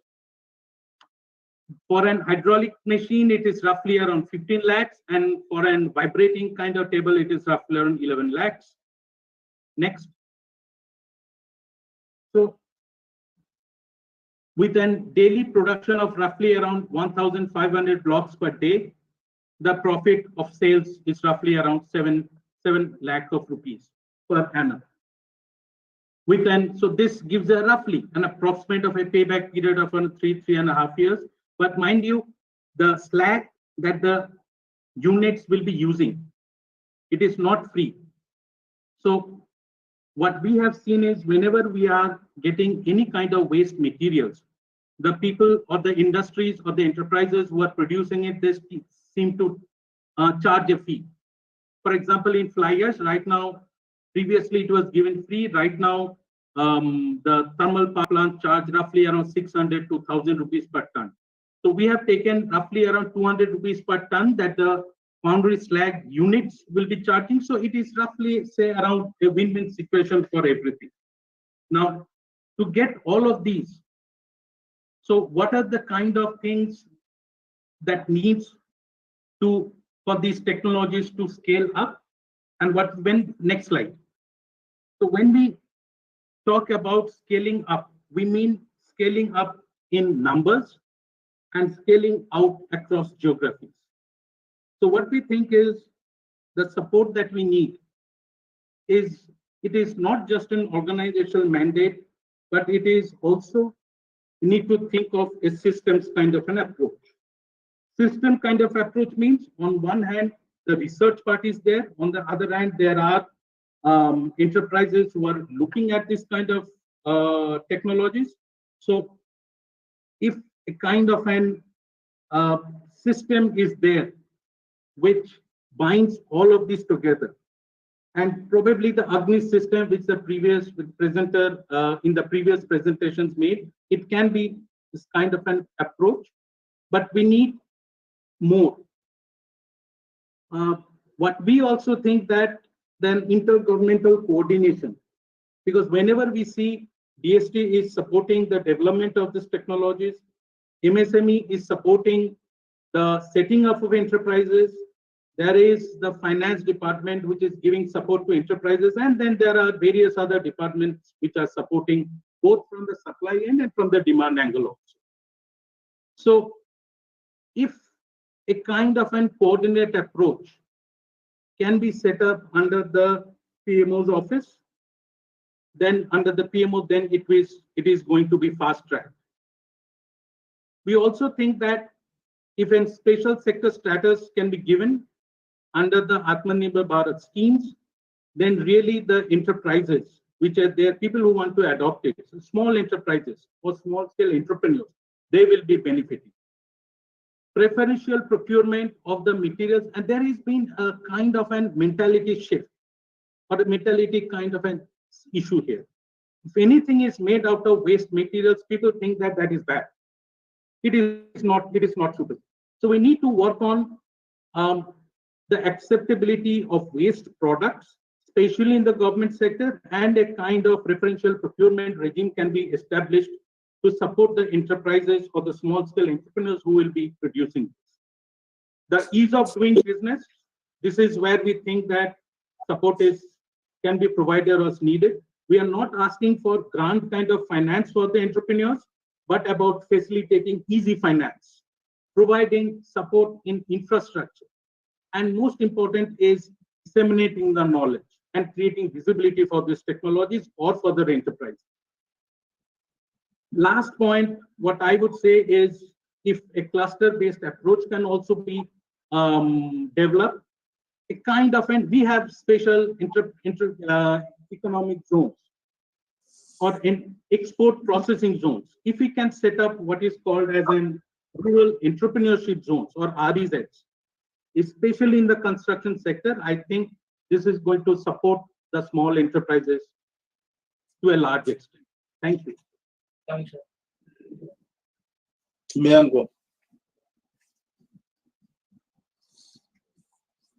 Thank you, Mehdi ji.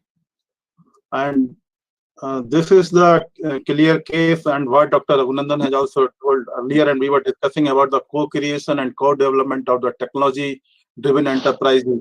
And that is what the emphasis under Atma Nirbhar Bharat, one of the pillar for technology-driven system. And that is the approach which you can visually see in these 2-3 cases, which has shown the linkages between the knowledge institution and the field-based developmental agencies, which are the core groups, S&T capable NGOs, and they are working and delivering the technologies as per the needs and to address the local challenges. Now at the globally we are talking about the circular economy, and this is the example which has been reflected very well by Dr. Mehdi, and we look for such collaboration and support from the ecosystem partners, and that is the purpose of this Science and Society-Setu. And these are some of the reflection and examples which are available in the rural setup, and we hope such a scaling of efforts will be there with our collaborative efforts. Now I invite Mr. Asutosh Deshpande from Reliance Foundation, and he will be sharing about the work they are carrying out on enhancing agri-tech adoption among small farmers and potential role of farmer producer organizations. And that is with the small and marginal farmers, which are the major stakeholders in the agriculture sector.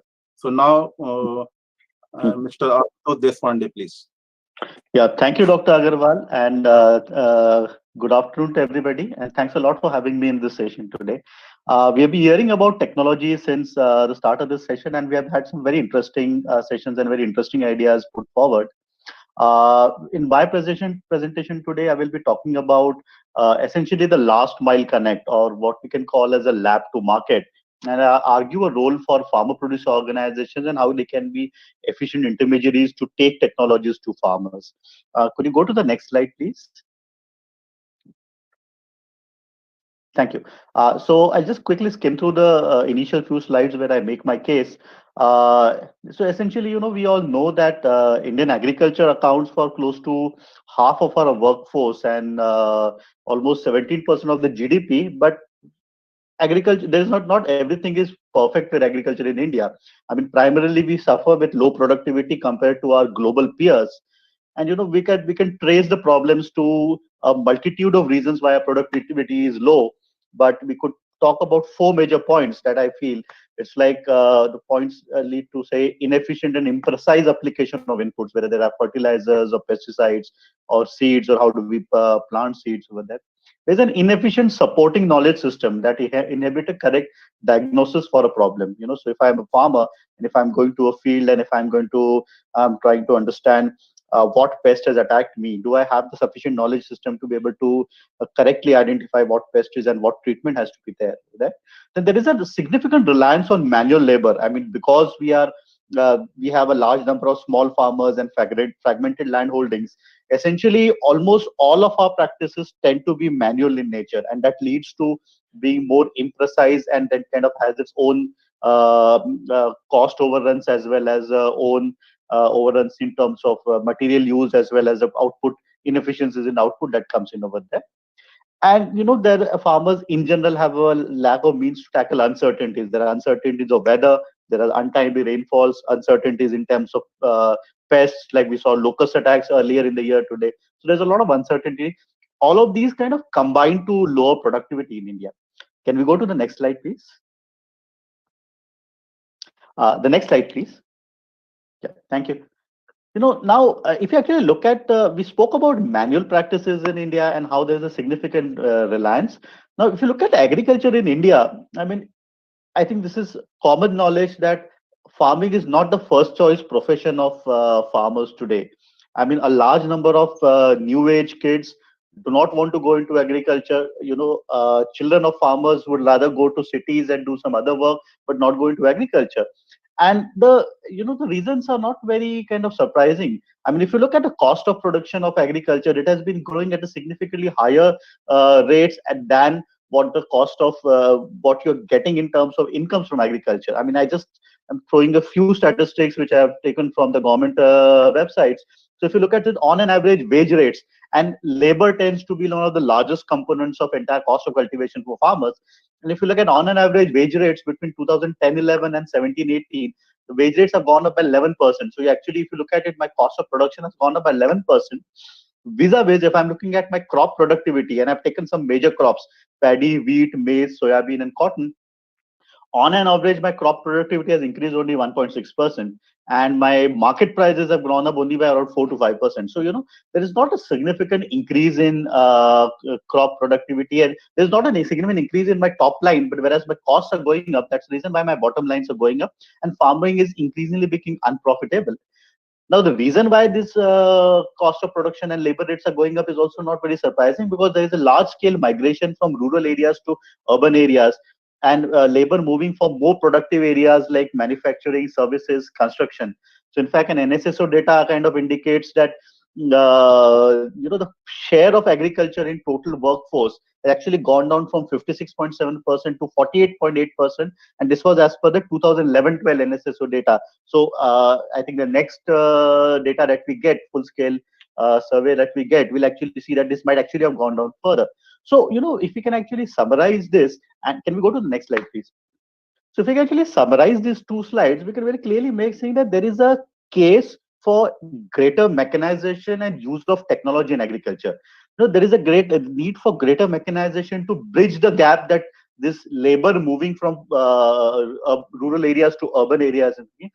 Can you move the slide slightly upwards? I think the last portion is missing out in the screen at the moment over there, and I'm seeing the sorry, thank you. So so there is this. So on one hand, there is a gap gap that is created because of labor migration. So that's why you need mechanization to fill in this gap.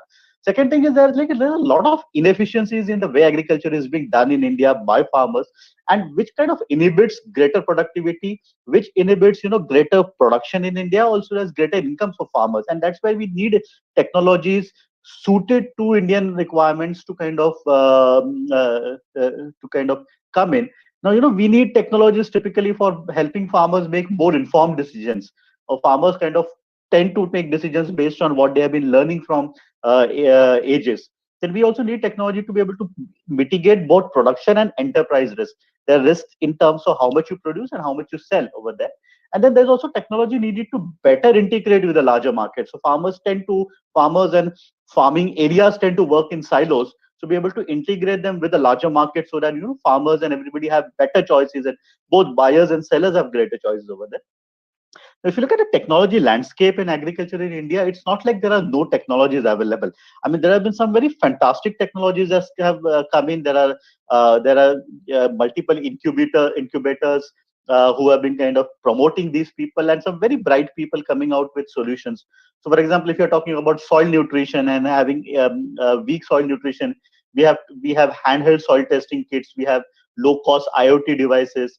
We have technology like hyperspectral imaging, which helps you identify diseases before they're apparent to naked eyes. There are smartphone apps, which kind of your AI-based apps, which help you diagnose pests and diseases. Reliance Foundation itself provides a lot of very credible crop and weather advisories to farmers through a mix of text and voice messages over there. IoT devices helping us having customized rainfall advisories.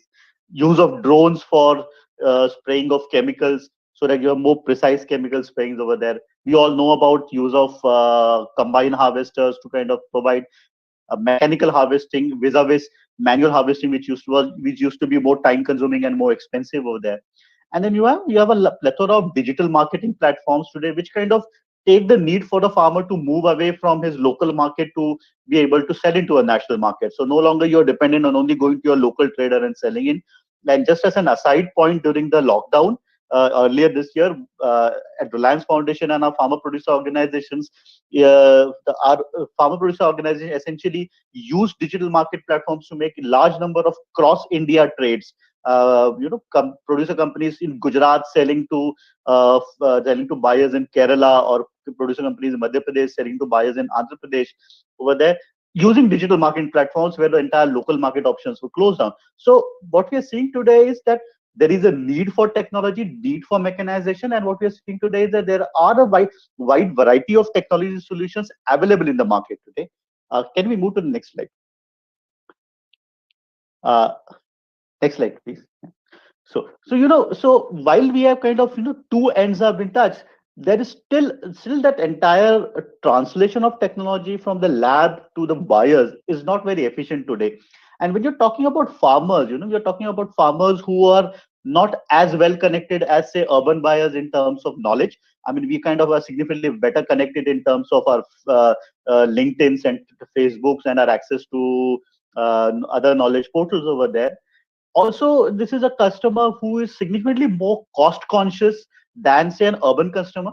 I mean, if you look at it, we have adopted a lot of practices for the convenience they bring in. Like, for example, there was a time when if I had to buy clothes, we would probably buy a cloth and then go to a tailor and stitch clothes. Today, we go into a mall and buy clothes which are probably more expensive than getting them stitched from the tailor, but it comes with a lot of convenience. So we kind of are okay with that. But when it comes to farmers, comes to investing in their farms, these are the people who are kind of looking at value for money. So we're kind of looking at a buyer who is not very sophisticated vis-a-vis what we are today, and not very and extremely cost conscious rather over there. So when you're talking about taking technology to farmers, and particularly small farmers, as we spoke, there are largely two major problems that come in. There's a problem of scale. There are a lot of small size of individuals in holdings. So if I am a technology provider, let's say if I'm a drone service provider, I cannot provide service to one individual farmer. I need an efficient aggregator in middle who is able to kind of aggregate demand from, say, 1,000 farmers and give me a bulk order of 1,000 acres over there.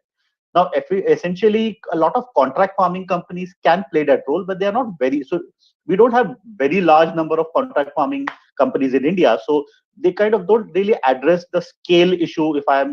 There are multiple drone service providers or multiple technology providers providing the service. Then there is a question of farmer education. A lot of technologies may be like some time back, somebody spoke about technologies or innovations being ahead of the time. And when innovations are ahead of the time, many concepts need to be injected into the community. So now that injection of concepts or injection of an idea happens from an intermediary whom the farmers trust over there. Now, typically government departments and NGOs have a regular connect with farmers, and they essentially have a trust with farmers. But a lot of these people typically, lack a commercial orientation. I mean, it's not a one-off activity where you say, okay, I come in, I introduce technology to farmers and everything will start taking off right now. But you need somebody who is actively playing that intermediary role in a commercial way, so that it is self-sustainable. So it has to be a self-funded activity at the end of the day, where everybody who is in that entire chain is making money, and then they have and because of that they have a mutual interdependency with each other.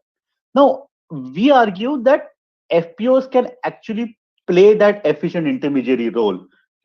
Why can they play that efficient intermediate role? One, because they are natural aggregation players. I mean, the FPOs, farm producer organizations, are designed around aggregation of demand and supply of farmers. So that is the core strength.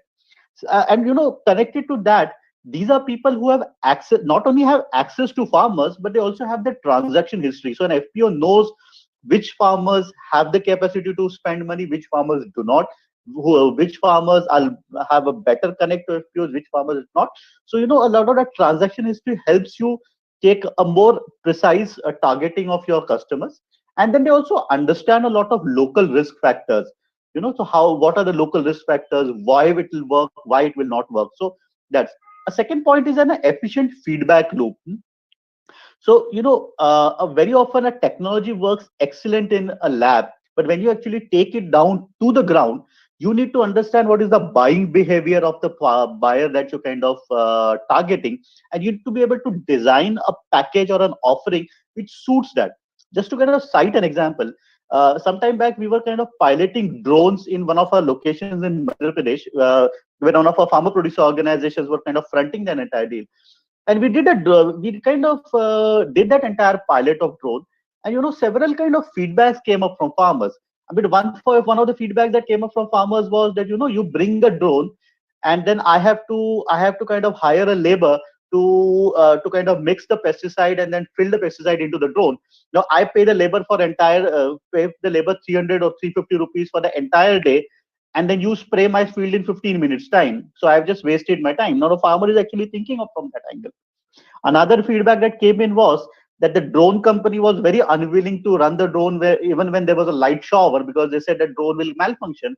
But a lot of farmers said that I need moisture for my pesticide to set properly over there. So I cannot spray pesticide if there has been a long dry spell over there. Now these are local feedback that need to be factored in when you take technology to farmers, because at the end of the day, the local connections that they have with either the labor contractor or everything are extremely flexible in nature. So a farmer can just dial a phone, and in a day or two the person is available at him. If the competing technology is not as flexible, the farmer may not be willing to do that. And of course there is a concept of price, and at what price should you be providing the services. Now all of those kind of also make a lot of matter. And the last thing is trust factor. So FPOs, because they are regularly trading with the farmers, because they've been bringing benefits to farmers, they have that inherent trust with the community. So they are like ideal people to inject those new ideas, because the community inherently trusts those farmer producer organizations. And also they come up with that mindset of a commercial organization. I mean, very often when farmers approach an NGO, they come up with a mindset of getting something from the NGO. Vis-a-vis when they are interacting with a farmer producer organization, they're coming with the mindset of having a good commercial deal with them over there. Can we go to the next slide, please? So, now that we made an argument for farmer producer organizations, what are the imperatives for new technology to actually be able to injected or be adopted into the market over there? Because, there has been quite a lot of learning from what we have experienced connecting technology solution providers to FPOs and kind of helping FPOs take technology to farmers. We have realized that there are two reasons why a technology may fail to be adopted. Sometimes the technology may just be very ahead of the time.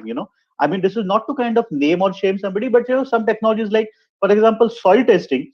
Soil testing is extremely important for farming, is extremely important for agriculture. but a large number of your potential buyers do not today realize the importance of it. And that's why if you, and there's really a very small fraction of farmers who would do soil testing on their own today. So if you actually take a handheld soil testing to farmers today and say, okay, you pay me XY, say 10 rupees or 50 rupees, I'll give you a soil testing report, you may actually not see a lot of takers over there. So because a lot of farmers are not really implementing the soil testing reports over there. So these are technologies which will just be ahead of the time. So there is probably just needs a lot of background education and research for these to be actually adopted over there. And sometimes you have seen that a technology model may just not have an easy to adopt business models over there.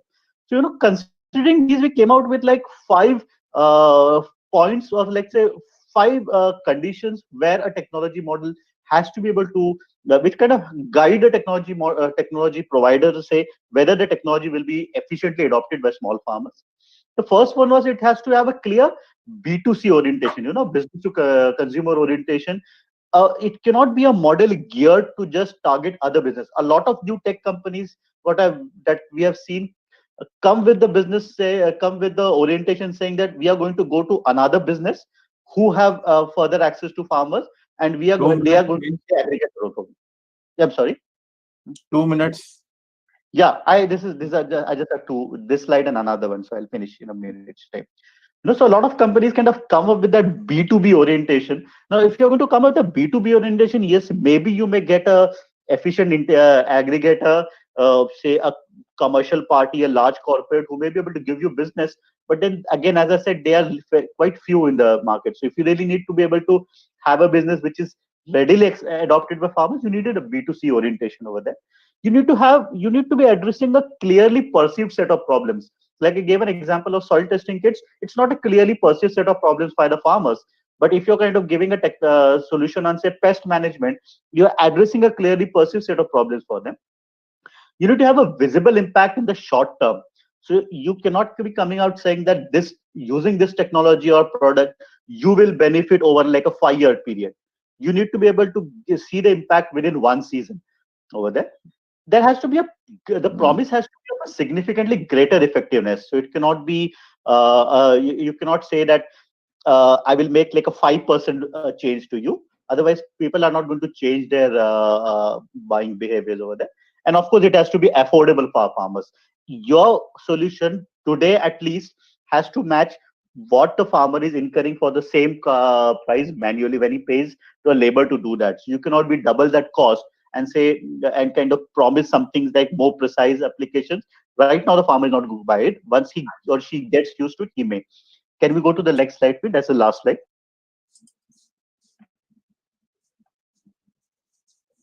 Thank you. So yeah, so I'll just kind of conclude with a few experiences of Reliance Foundation and what we have been doing in terms of taking technology to farmers. See, Reliance Foundation for a long time has actually been working on addressing information symmetry for farmers, livestock owners, and fisher folk. Today, we kind of reach out to almost 87 lakh people across 19 states and 226 districts of India, and we kind of provide a large number of messages. We provide multi-location audio-visual interactions between key decision makers, local governments, market players. We also run a helpline to reach out to the community over there. In 2019, we launched a Machli app, which was basically an app to provide real-time information on weather and other details to fishermen over there. Then we kind of directly mentor 26 farmer producer organizations just spread across 12 states. And we have been helping these FPOs also kind of adopt technology and take technology to farmers. One of our most successful engagement has been using of digital marketing platforms, where we have used digital marketing platforms to help FPOs do pan-national trades and kind of not be dependent on the local market over there. We have been engaging with major farm machinery service providers to provide harvesting and transplanting of paddy services to our farmers, where FPOs, essentially play a demand aggregator role and a payment collection role, and they kind of charge their own margins to that over there. In fact, one of our FPOs also owns his 2 combined harvesters. Now, we have been piloting over the last few months. We have been piloting with drone companies to provide drone-based spraying of plant protection chemicals. We have already done 2 pilots. We're kind of trying to have more pilots and kind of get farmers to kind of commercially adopt them. We're kind of also experimenting with IoT devices, hyperspectral imaging, helping that over there. And then बहन की sister का marriage का card दिया ना? I think somebody needs to mute. Thank you. So last slide. And we routinely interact with Government of India initiatives like Agni, A-Idea, and a lot of VC companies also. So we have had some interaction with Social Alpha also, which was there earlier, to kind of find technology companies, help to connect them with FPOs, and kind of try to work out models that can actually be implemented on the ground. So that's all from my side. Thank you very much for being such a patient audience, and I'll be happy to answer questions now or later, however the organizers sound. Thank you. Thank you very much. Thank you, Dr. Agarwal.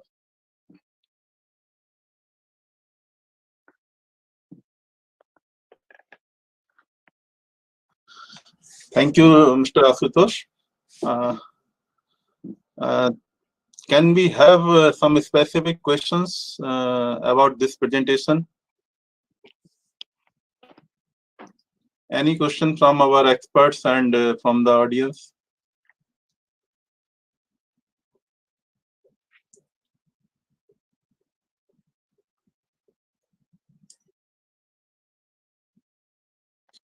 So thank you very much, Mr. Asutosh, about the experiences and the role and concept of farmer producer organization, that is 25 across the 12 states you have mentioned, and the connect the technology for as per the local needs. Yes, sir. Now, in the same, and also the powerful things that digital technology and the marketing platform you are exploring and making available to the farmers for marketing and trade purposes. It is really a kind of thing we are discussing about the emerging technologies and how it can impact for societal transformation. And in the same series, we have the next presentation on digital change agents in rural communities, village level entrepreneurship. And that is the concept from Mr. Rishikesh Patnakar. And he will be talking more about the digital technologies which can help in the informed decisions, and also the advisory which Mr. Deshpande has also mentioned in the case of farming communities, and now how it can really help for the inclusive development. And that's what we are looking for the Atma Nirbhar Bharat, and making the self-reliant villages and self-reliant people at the country level. So Mr. Rishikesh Patnakar, please. Thank you, Dr. Agarwal, and namaskar to all. I will be talking about digital change agents in rural communities of CSE. Next slide. So in fact, common service centers, or CSCs as they are called, are part of the Digital India program of the Government of India. Right from the start in 2014, Digital India program has grown from leaps and bounds, and it is a successful model we have seen in both financial technology space as well as the digital technology space. Introducing about CSC Governance Services India Limited, which is a special purpose vehicle under the Ministry of Electronics and IT, Government of India. We also have two subsidiary organizations. One is CSC Academy, which is a society which takes care of the entrepreneurship training, education technology, capacity building, as well as CSR projects across the country. We also have an organization called CSC Wi-Fi Chopal Services India Private Limited, which is basically an internet service provider. We have a license from Department of Telecommunication. And BharatNet program, as all of you are aware, the National Optical Fiber Network service, which is being given to the Gram Panchayats in the country, is being handled right now by CSC Wi-Fi Chopal along with BBNL and BSNL under the able guidance of the Department of Telecommunication. In fact, talking about Digital India, I just wanted to highlight the vision of Digital India, which talks about digital infrastructure as a utility to every citizen.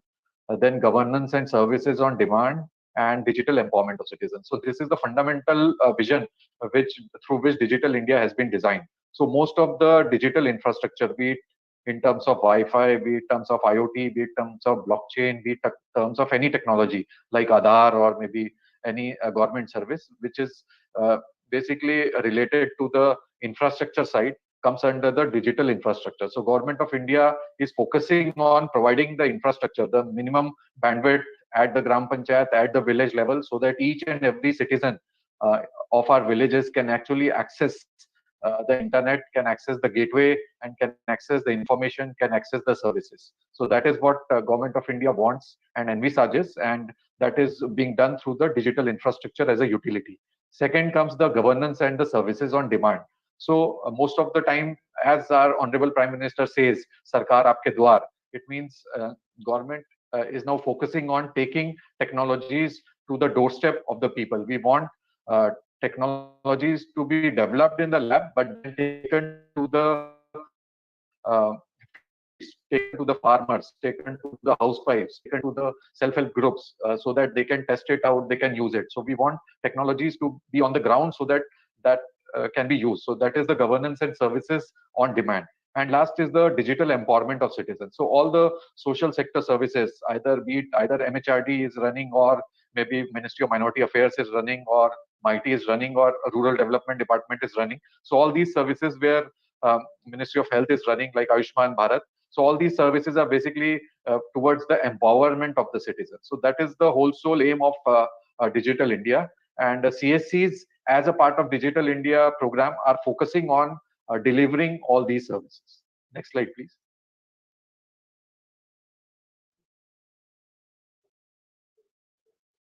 Yeah, next slide, please.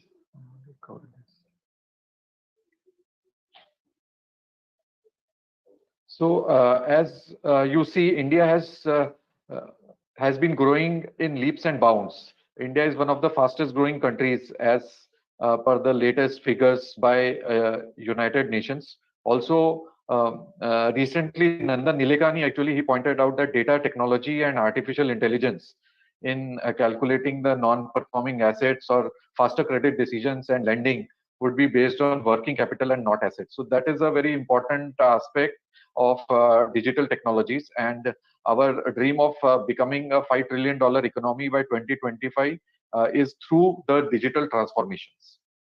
Next slide. So the recent speech of Honorable Finance Minister, I have taken 2-3 points from that. One is to achieve seamless delivery of services through digital governance. So that is number one. Number two is to improve physical quality of life through the national infrastructure pipeline, as has been envisaged, and the social security through pension and insurance penetration, that is the financial inclusion.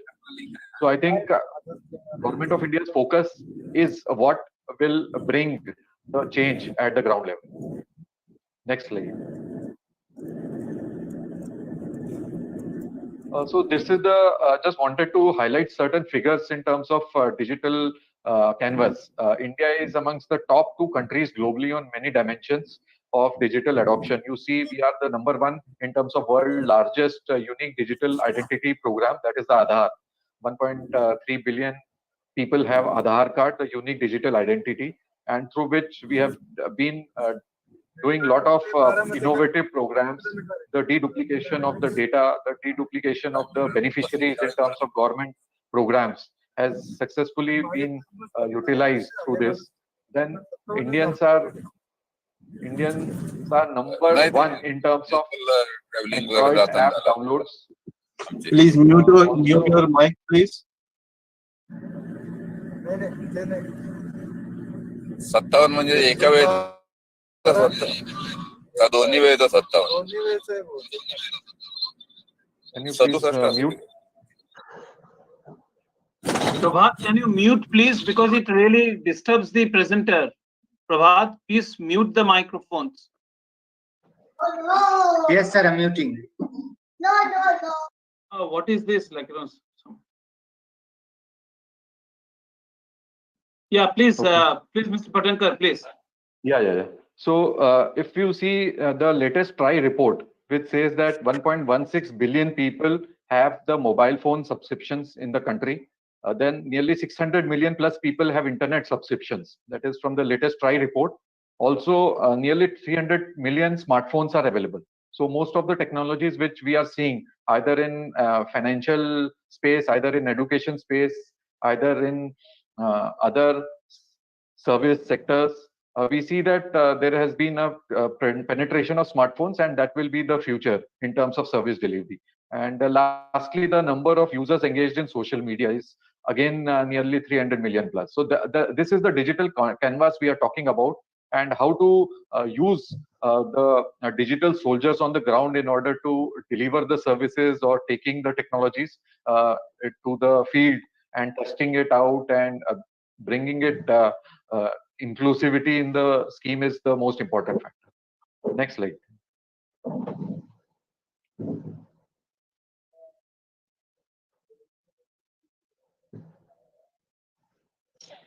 Yeah, so we all know that Indian rural market is vast, and this is the data from Niti Aayog, and most of the services, if you want to enable a common man, you need to deliver the services at the village, the gram panchayats, the blocks, the districts, and the states of the country. And we have such kind of infrastructure where all this facility infrastructure is available, and there needs to be done at the local level so that large amount of rural citizens get benefited, all our citizens get benefited. So rural economy also constitutes nearly 46% of the national income. That is from the Niti Aayog's report. And maybe by 2050 also it is predicted that half of the population would be rural. So most of the organizations who are working either in the urban areas would like to go rural. We also come across many organizations, be it in banking sector, be it in insurance sector, which say that we want to touch the rural areas. And that is why CSC, since their presence is at the rural level, many organizations, many large organizations, including Google, Microsoft, and IT majors, are interested in order to go into rural and penetrate the rural-urban divide. Next, please. Next slide, please. Yeah, so I'll come back to the CSC ecosystem. Actually, we have nearly 5 lakh common service centers and nearly 3.60 lakh common service centers in a month do transaction on our services portal. We also have these common service centers are available at the village and at the gram panchayat. So I'll give you a snapshot of what is a common service center. So this is a center where there is an operator, there is a minimum broadband connectivity, internet connection is available, power backup is available, and there is a space to sit. Citizens can walk into these centers and can avail the services. So both government to citizen services as well as B2C services are available. And if you see the overall CSC ecosystem in the slide, you will find the central ministries at the top. So we work with almost all the central government, all the ministries at the central level at Delhi. Then we have at the state level, we coordinate with the Department of IT, the Principal Secretary IT, as well as the state development agencies and the state departments like education or social welfare, and then the state level service providers. At the district level, we closely work with the district collector or the district magistrate. And then there is a society in each district which is chaired by the district magistrate. So district e-governance society. We also have placed 3 people at the district level, 2 e-district managers and 1 district coordinator of CSC sits at the district level. So we are able to handhold or work out or implement any project in the district and in the lower level of gram panchayats and villages and blocks based on the manpower which is available with us at the district level. And then going down, you have the 2.5 lakh gram panchayats as well as the 6.5 lakh villages. So if you want to implement any scheme at the gram panchayat level or at the village level, CSC is the channel through which basically most of the government departments as well as private sector and corporates are doing, because this is a available channel. There are nearly 4-5 lakh common service centers, 3.5 lakh of them transact regularly. In fact, our aim is to cover all the 6.5 lakh villages with 1 common service center. So there will be a center in each of the village which will be equipped with all the necessary IT infrastructure and peripherals, so that all the services, be it in agriculture, insurance, banking, education, skill development, can be delivered. And we are also giving a scheme where there will be 5 digital cadets, 5 people from the rural community who are named as digital cadets and attached to this common service center. So these 5 people at the common service center, so in total nearly 2 million people 2 million digital cadets at the village level. So these people would be, one of them can act as a faculty in terms of training, one of them can act as a delivery boy, one of them can work with the Asha worker or Anganwadi worker in education. So this is the opportunity, and we are placing these digital cadets at the village level so that most of the services which we need to deliver, either government or non-government, can be done easily, practically through these digital cadets. So we call them as digital cadets, and there will be nearly 2 million cadets placed by March 2021. Apart from that, we have also started something called as the Grameen e-store, similar to the model of Amazon and Flipkart, where our village level entrepreneurs are basically sourcing local products and selling in the local area. So Amazon or Flipkart may not be touching all the points in the rural areas, and that is why we have started this Grameen e-store as a new organization. So this is the third organization, which is called Csc Grameen e-store Services India Limited, and this company will basically take the Grameen e-stores to the doorstep of the people, and all the logistics and supply chain activities at the Gram Panchayat and village level can be taken care by this organization. So that is what we envisage in coming few years. Next slide, please. So coming to the services of CSC, what CSCs are actually delivering on the ground. So I have already told about the CSC services, the G2C services like the Aadhaar card, the changes in the Aadhaar card, then the PAN card services, passport services. These are the government services. Apart from that, there are a lot of services which are available at the state level, like the caste certificate, income certificate. So all these G2C services are available at the Common Service Center, but they are not in order to support or maybe sustain a village level entrepreneur. You need to have certain other services so that the person or the operator who is manning the Common Service Center is able to sustain himself or herself. And so that is why we collaborate with different organizations, different service providers in almost all the areas. And through this collaboration model, the PPP model, we actually implement most of the programs. Coming to the yes, sir. Yes, sir. Another 2-3 minutes. Sir. The next point is about the education, then skill development, financial inclusion, and other services which are available through the Common Service Center. Next slide, please. Yeah. So this is a typical infrastructure. If you see for a Common Service Center, there will be a computer, then printer, web camera, then a biometric device, the connectivity, the application software, and a trained manpower. Next slide, please. Next slide, please.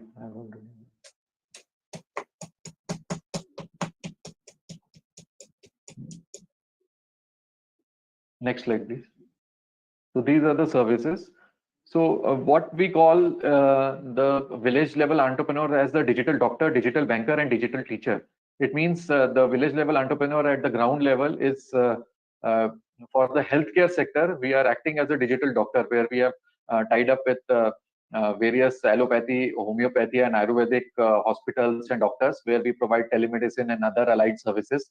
Digital banker, because most of the financial inclusion services, including banking and insurance and pension, this comes under the digital banker part, and village level entrepreneurs are acting as a digital banker. And lastly, the digital teacher, where the education and skill development services are getting delivered.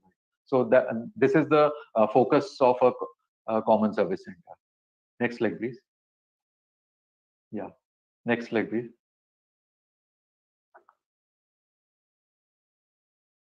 Next slide. So lastly, coming to the last slide, I wanted to talk about the micro, small, and medium enterprises. We have nearly 6 crore MSMEs, and CSC, we have a MOU with the Ministry of MSME, and we are working closely with the ministry in order to support the micro, small, and medium enterprises. Apart from that, there are nearly 400 plus services which CSCs are running, and the vocal for local, the call which has been made by the Honorable Prime Minister, and we support this initiative about the Gram Swaraj, And we want that each village and each block and each district becomes self-sustainable, and that is our motive. And CSC will be looking forward for the collaborations with different organizations, different departments, in order to move ahead and implementing any solution, any technology on the ground. CSC is open for discussions. Thank you so much. Thank you, Dr. Agarwal. Thank you, DST. I conclude. Thank you very much, Rishikesh, about the details you have provided to all partners here about the CSC ecosystem and for digital connectivity and services. I think some of the organization will be in touch with you, because all of them are mostly working in the rural landscape and in the village settings. So those kind of services which you have mentioned will be really helpful for them in day-to-day business. So any other specific questions for Mr. Rishikesh about his talk? Sunil, you can see on the chat box, I have sent some questions here.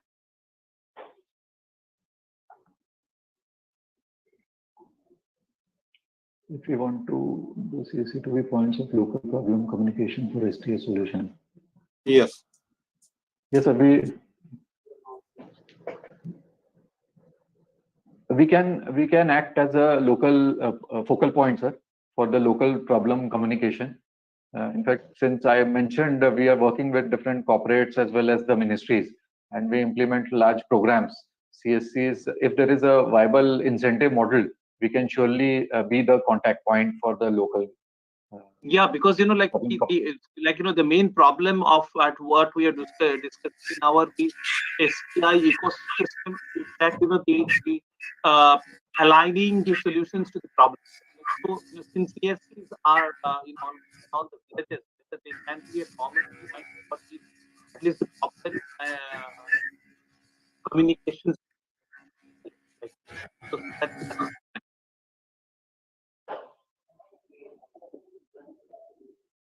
Yes, sir. Sir, your voice is not clear. Mine? Hello, can you hear me now? Now it is clear, sir. Yeah, what I was telling, since CSCs are present in all the villages, and one of the challenges for our science STI ecosystem is to align this the solutions and the knowledge development to the problems. So if the CSCs can be a part of it, probably that gap we will be able to address to large. Yes, sir, I agree with you. I'll surely discuss this with you. We will be open for this collaboration, sir. So, thank you very much. Thank you. Any other query or any other suggestion? Yeah, Mr. Rishikesh, my name is Sunil Khare. I have one question. Hello. Yes, sir, please. Yeah. How is it different than, this is Ministry of Panchayati Raj also does the same thing at the Panchayat level. And they also currently, as per their focus, they are trying to percolate the rural technologies and other rural issues. So is it different? The CSC is doing the same thing in collaboration with them? Setup? In some of the states, sir, we are occupying the Panchayat Bhavan actually. Okay. So a common service center is placed at the Panchayat Bhavan, but in many other states, common service center is separate. But we work closely with the Panchayat ministry. But there are many services, as I mentioned, both the central government services and the state services, which are getting delivered. So there is a separate entity called CSC, which is placed at the Panchayat level. Okay. But we work in collaboration. Yeah. Recently, I had a proposal from CSC to establish a center of excellence in IIT Delhi. Okay. Yes, so somebody may be handling. I don't know who's handling from that side. Yeah, you are aware of it. I am aware of it. This is still under consideration. So since you are here, I can ask you some question which were raised was. So exactly. So I could understand that way. Your talk was very useful for me to understand your role and all. Okay. So I just wanted to say that it was very useful. Thank you. Thank you, sir. Thank you very much, Rishikesh. There are some other questions I think in the chat box. We will be addressing, or we will be in touch with you, and online on ISTI portal, those answers will be available. So now we move to the next presentation. This is from Ms. Mamta Chandar. She is from Kullu, Himachal Pradesh, and the organization she is leading, Jaggery, and her talk will be on bioresource-based micro-enterprise for livelihood diversification in mountain areas. This is also the one of the case where we see the technology development or co-creation by the NGOs and the collaboration with the nearby knowledge institution, that is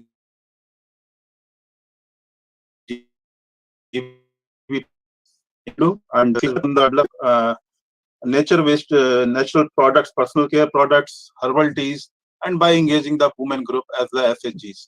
So now I request Mamta Chandar to share her work and the experiences she has on the ground and some challenges she is having, which our knowledge institution can address.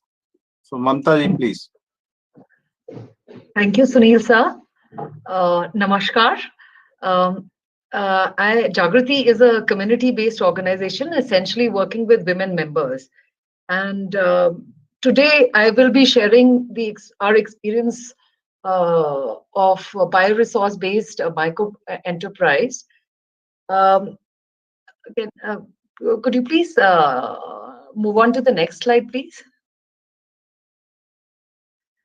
Our foremost focus was to assess the ground realities before any work could be initiated in the area.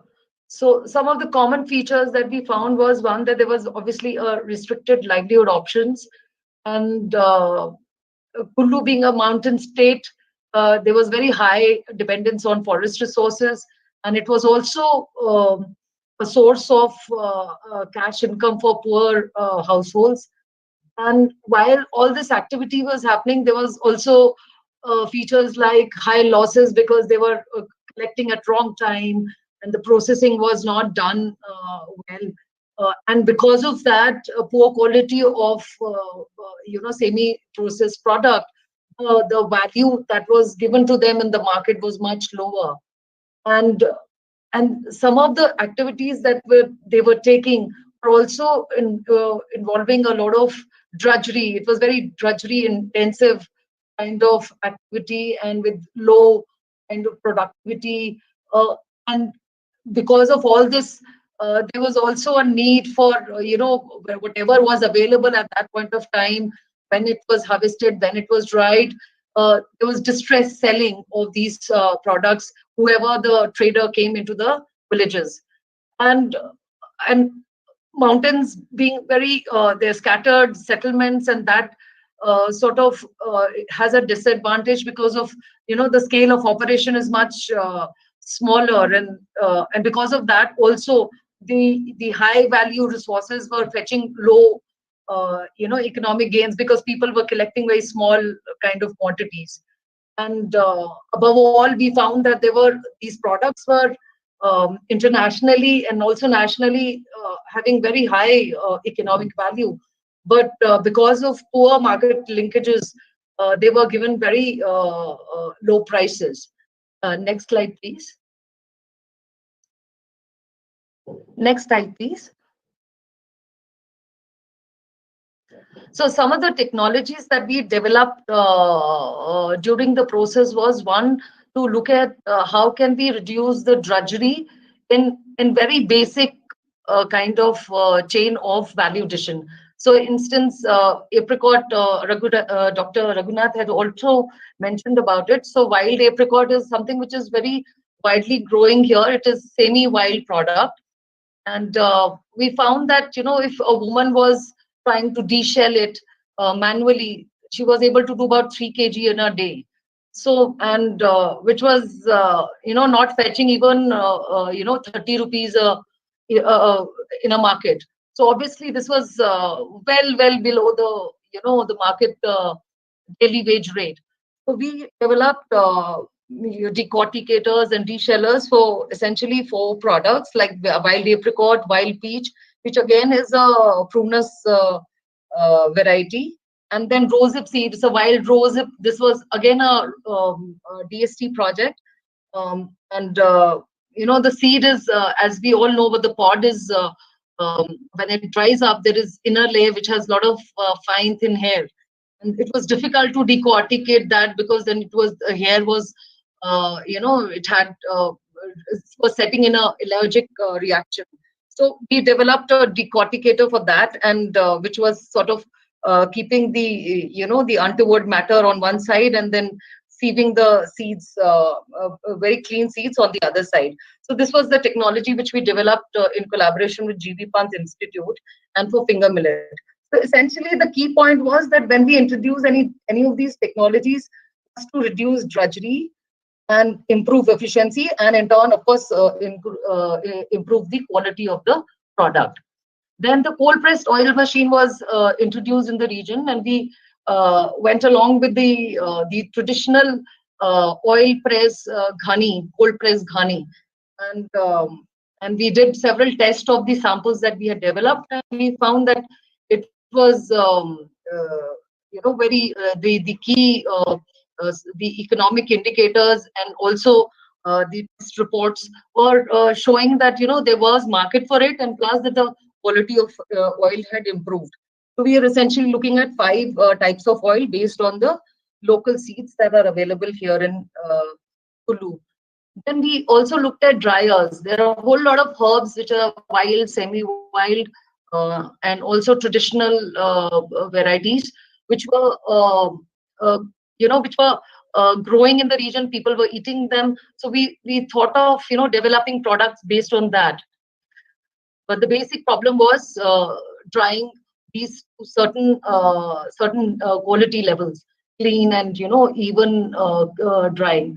So we introduced certain solar dryers and indoor dryers in the region, which have been distributed to on a cost sharing basis to the groups, several group women in various parts of Kulu Valley. Then we also, of course, we realized that NGOs generally can introduce things into the region, but we were not market savvy. Jaggery being a community-based organization, we were not even aware how market operates. But as a customer, we started looking at improving our quality, and therefore, introduce better packaging and sealing machines for products. And because some of the products that were developed were also coming from the wild. So this whole issue of sustainable collection and sustainable harvesting was always the forefront. And we were very sure that that the region also not be over harvested of certain species, which can be, which would mean that it won't be a constant flow of income, and it would also not be conserving the area where these species are growing. So as a result, we've developed wide variety of products, which include personal care products like the apricot oil, peat oil, and lip balm based on beeswax, which is based on the local bees that are we are trying to promote. So beeswax was also another value-added product for the farmers, which they were going away because they did not know what to do of it. And we've also developed food items based on traditional grains and millets, which people were beginning to not use in their day-to-day food intake. And so the idea was to look at, and of course we saw that in urban areas with the consciousness, the demand for these grains and millets were increasing. So the whole idea was to improve the quality of the products that are developed. And so we started also looking at promoting these traditional grains and millets in the region. And herbal teas that we have developed is also again based on the semi-wild and wild shrubs, which were considered as weed in the region.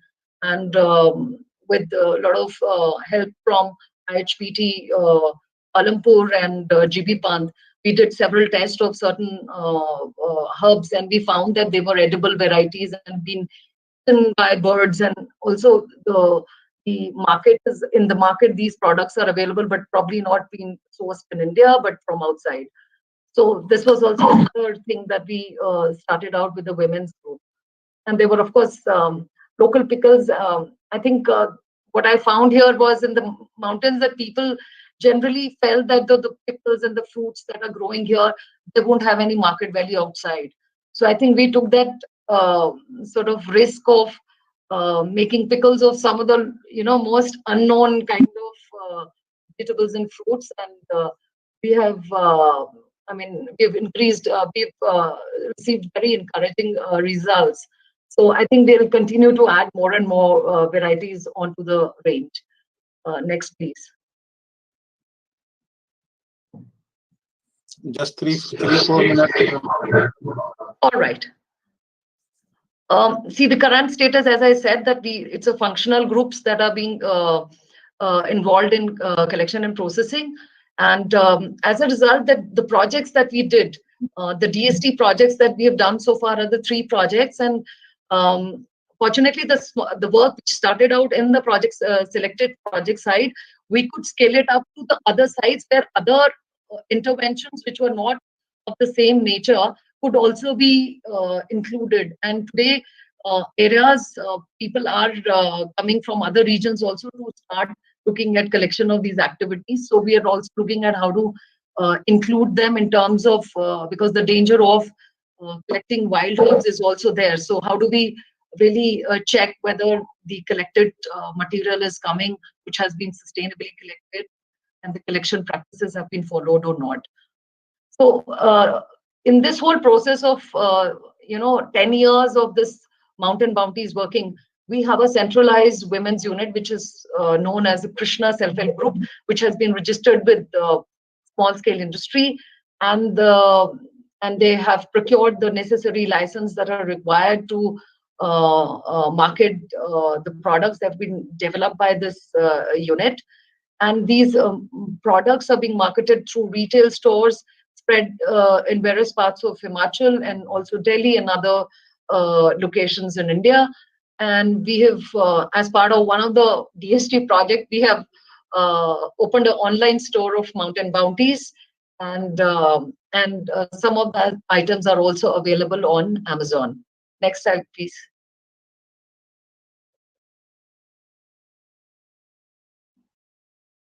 Next slide, please. I think I'd like to focus a little more. These are some of the products that are at display. So we're making cold pressed soaps, herbal teas, oils, and some dried herbs of the region, and traditional grains and millets, and beeswax cream. Next slide, please. Next slide, please. Next slide, please. Hello? Hello? Ranjan, next slide, please. Ranjan. Unless Sunil Yes, sir, sir. if you want, I can talk about unique elements as well. Just 2-3 minutes are left. You design according. Okay.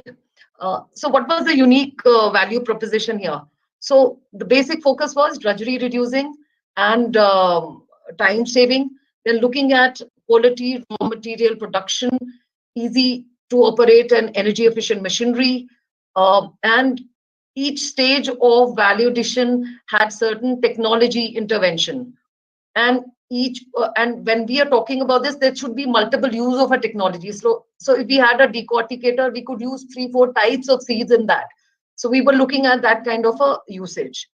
And the technology which are accessible even in the remote areas, and women, and it's friendly for women who are a little averse to technology. So that was some of the key features that we tried to imbibe when we tried to have the machinery or develop a machinery for the product. Next slide, please.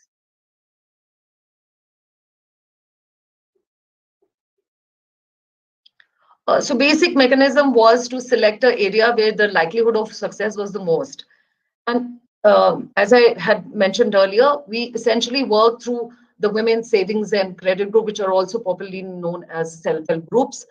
And the idea was to develop local capacity to increase participation of the women and consolidate these groups spread over various valley so that some sort of a scale of operation could be achieved, and that's would have some volumes to the product so that some kind of a viable trade links could be established. Next slide, please.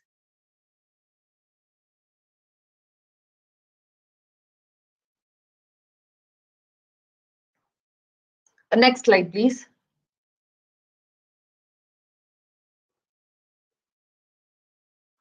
Next slide, please. Due to paucity of time, I think I'll probably just stop at the challenges. So I think some of the challenges that we still face today in running this enterprise is we still feel that, you know, there's lack of very active leadership role in the communities. Women are still very hesitant of connecting to financial institution, interacting with the marketing, moving, having a mobility to go out and market products. So these are some of the constraints that we have faced while trying to develop and market products outside Kullu. And as I had mentioned earlier, and I think this whole danger of over harvesting, and especially in the season when their agriculture produce has been very low, we've seen the tendency to over harvest some of the produce, and the method to monitor is basically community based. So one is not sure that how many people would be openly sharing that information that there has been over harvesting unless there is a system of some external system of doing that. The third thing is, since we're dealing with some of the semi-wild and wild species, we've also felt that some of the forest policies have been such that there are species which are not listed on the list of barred species or listed which are allowed. So each time there is any kind of, especially in case of export, we find that there are problems when they ask for documentation and the forest department says that this is not listed on our list. So how do we sort of say that this is wild or semi-wild? So we've run into these kind of issues with the forest department, and I think this is one of the challenges, especially if we have to export products. And adoption of market instruments like fair trade, wild crafted, because the category that we fall in, and we find that once we have labels like fair trade or wild crafted products mark, it fetches a much better value to the product, which means much better revenue going back to women. But these instruments are not easily available, and if they are available, they have a very high price to it, which makes it for a smaller kind of enterprises, it's not easy to get access to these kind of trademarks. There is also, in terms of regional and national standards for natural products, is not there. Either they are Ayurvedic or they are, which is again formulated, or they are cosmetic. So the products which are being sold in a natural form, there is no separate category for that. So we are, clubbed as either cosmetic or we are clubbed as Ayurvedic. So I think that is one of the things that we think that is we've had challenges with that, because sometimes customer says whether it's Ayurvedic or cosmetic, even though we have a license for Ayurveda, but it's a natural product. So I think this is also one of the things that we've been struggling with. And I think we all know that, but I still like to stress that there is absence of policy favoring very small businesses, especially when there are, even when there are these schemes of PME, GPY, there are always a question mark and bank, offering access to women's group a certain finance amount. There is always a collateral requirement and all of that still. So I think this is something which is not very encouraging for smaller self-help groups to expand their scale of operation. And the third is the high cost of microfinance. Within this whole financing scheme, we find that the cost of obtaining these microfinance schemes is not easy, and they're not user friendly, and plus the rates are slightly higher for women to really get into an entrepreneurial mode. Thank you so much. Thank you very much. And This is really an effort which have been put by you and Jaggery. We really appreciate that efforts about adding the value and value to local resources and skill. That's what empowerment is going on within the communities, and you are linking the technologies in the enterprise mode. Of course, it is in a small enterprise, and raw material availability, and also the question you have raised, that is a matter of concern. And now we have the next presentation about the flower recycling waste to value by Mr. Ankit Agarwal. And this is his organization is a startup company, and that is from IIT Kanpur. So I invite Mr. Ankit Agarwal to share the work which they have been doing with the support of IIT Kanpur. Am I audible? Yes, please. Yeah, 1 minute.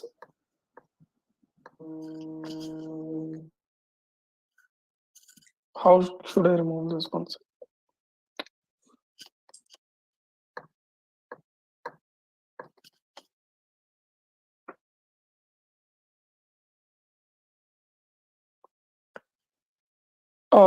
Can you all see my screen? Yes, yes, yes. Okay. So good evening, everyone. I won't take long. I will keep it very short and small. So we are a DIPP certified startup incubated by IIT Kanpur. So we've got like awards across the globe from NUS, from Cambridge. There is a Stanford review paper on us. There are case studies by Sao Paulo and edX School of Business. What we essentially do is we have developed technologies to convert two types of waste. First is the farm waste. When I say farm waste, we specifically focus on the stubble. So as you all must be aware that Delhi has become a chokehold of pollution because of the stubble that might be burned by the farmers, because stubble does not have any like economic value. The reason it does not have a high economic value is because there is a very low calorific value in the heat produced by the stubble. Second is the temple waste. So every year we Indians put in about 8 million tons of waste flowers in our rivers, and all the pesticides that are used to grow these flowers mixes with the river water, making it highly toxic. Or people leave it at the ghats or at the rivers. So what we have done is we've got two solutions. First is these are what we've done is we've converted these flowers into incense. So these are incense made from flower waste. So normally incense that you find in the market is made from charcoal. So what we have done is we've been able to make nitrous oxide free, sulfur free with incense which does not have any alcohol in it. Second is the styrofoam. So now styrofoam, or thermocol as we Indians call it, is the 5th biggest pollutant on earth. As of now, mankind does not know a way to recycle styrofoam. You have to either burn it or compress it and put it in the soil. What we have done is we have discovered a way to convert flower waste into a biodegradable alternate to thermocol. These were the first prototypes that we made in our lab. I'm happy to share that today our material has taken very good shape. On the left, you can see a material we call the material as Florafoam. This is a fan mold, a protective packaging for a fan mold made for an biggest Indian company.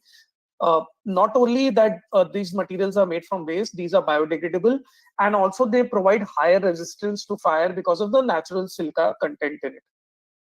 So we've tested all the properties in terms of compressive strength, density, impact resistance, even thermal conductivity. We have got a product which is even better than styrofoam.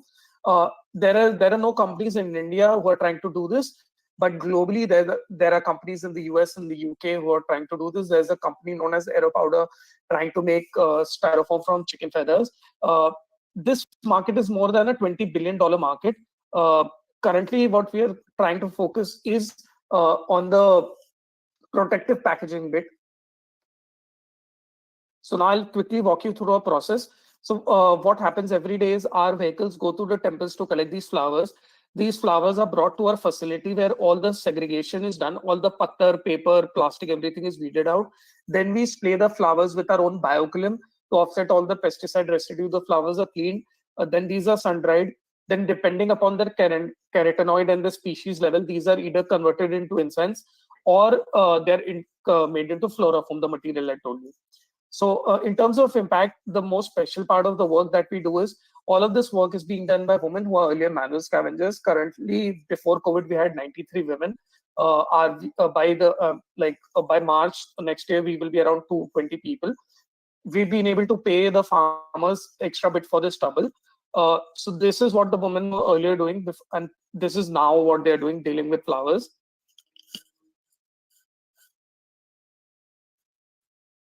So this is the current unit that we have in Kanpur, Uttar Pradesh. We currently do 4.3 tons of flower every day.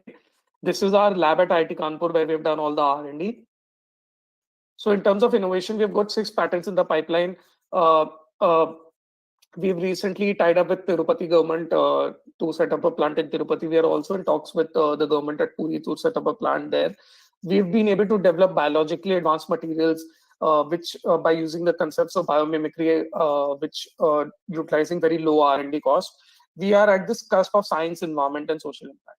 So this is the current team that we have. So as promised, I kept it very short. Now we can, I think, open up for questions. Thank you very much, Ankit. It is really good to see the work which you are carrying out and adding value to the skill what I was saying earlier also, and the scavengers you have involved.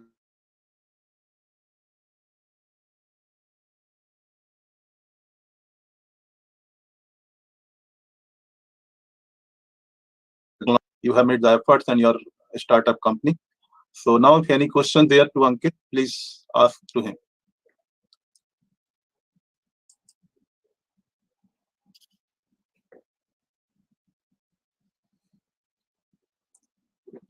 You can even write to me on LinkedIn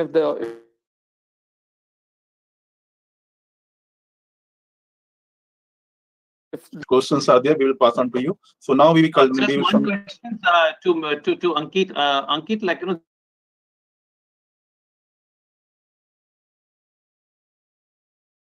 this technology, suppose if this one, you know, some of the this type of an women group, they want to take it up, or under our women technology park, we want to test it in the other places. So what will be the mechanics and how much will be the cost involved in that? So we are already doing 4.3 tons every day for the past 3 years. This is not local at a local level. You can Google fool.co. You'll find a lot of data. We have I'm saying local level means 10x growth in the past 3 years in terms of revenue. Yeah, it is in UP only, Kanpur, like Tirupati as well. Okay. Tirupati, sir, is in Andhra Pradesh. Tirupati, Lord Balaji Tirupati. And we are in talks with the government to set up at 2 more places in Mathura and in Puri, Odisha.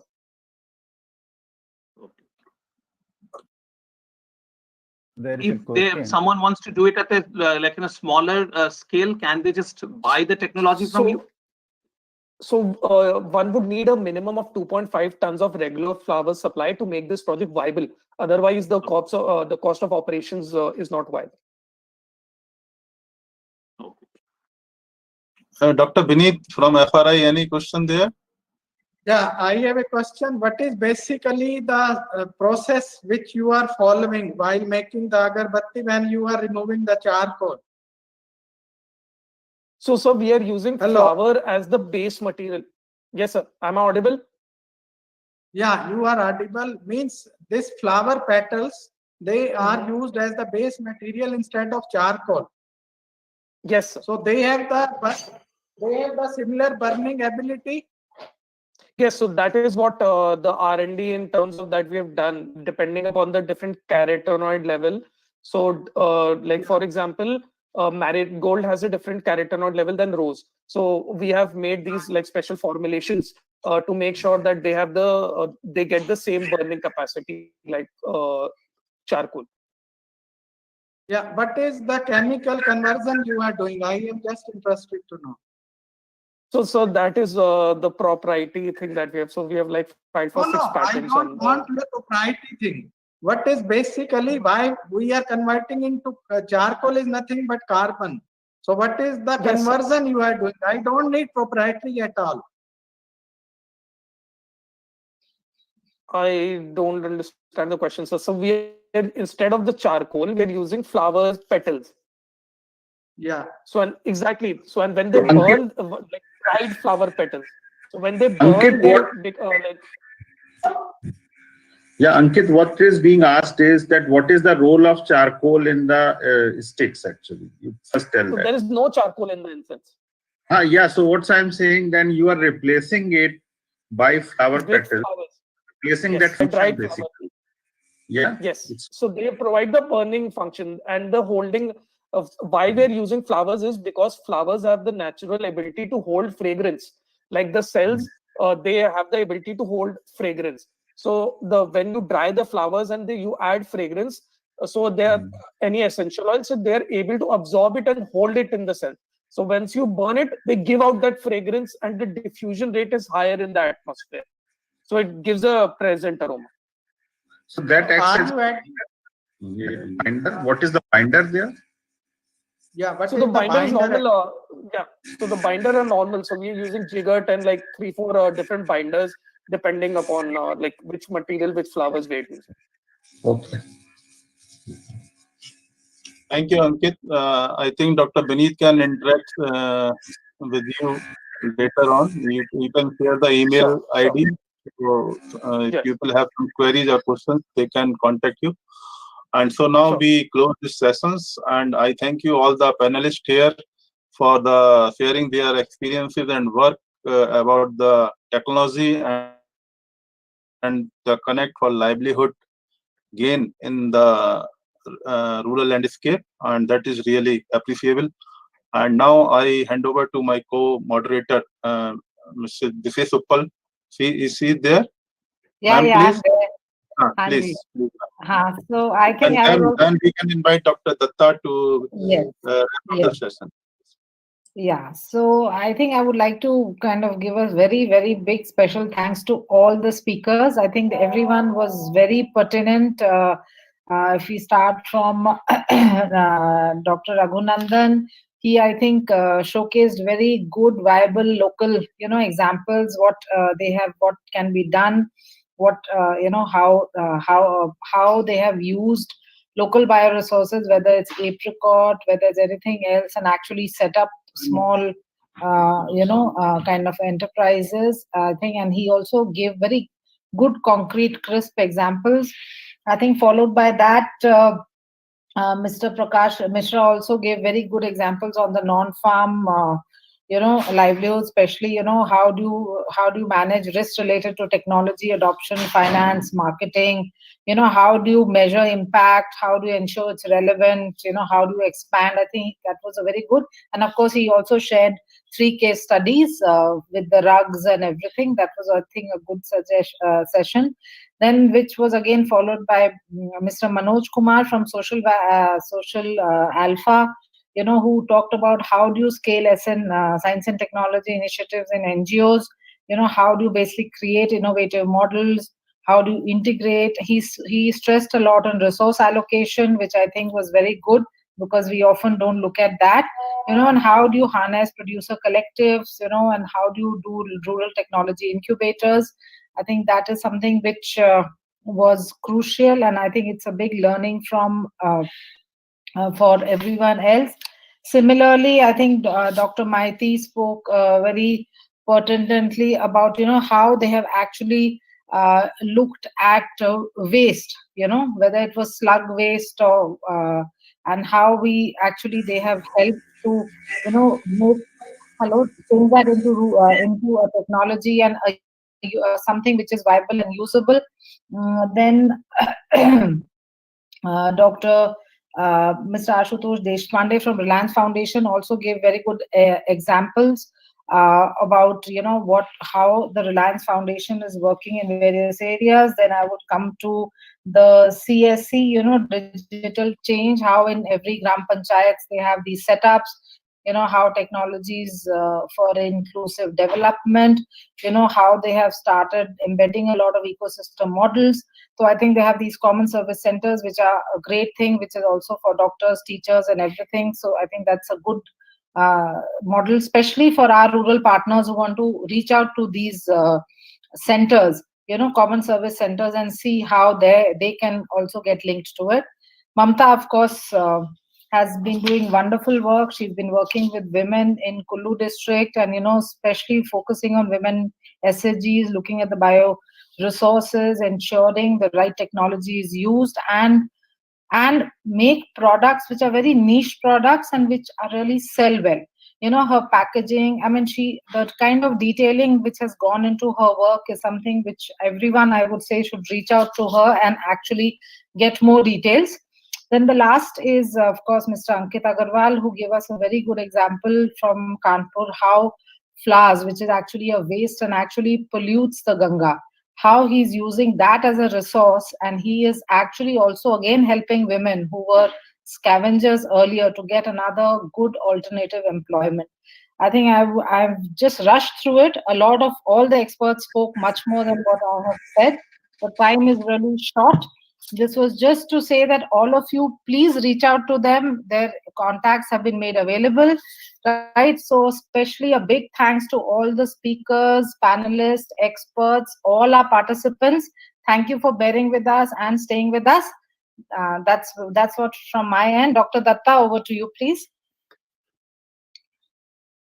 Yeah, I think good evening, and I see. I think this is the the last day of the this economy and MSME the sector of this SQ for NB discussions, and I think people are in rush to leave because it's almost Diwali is there.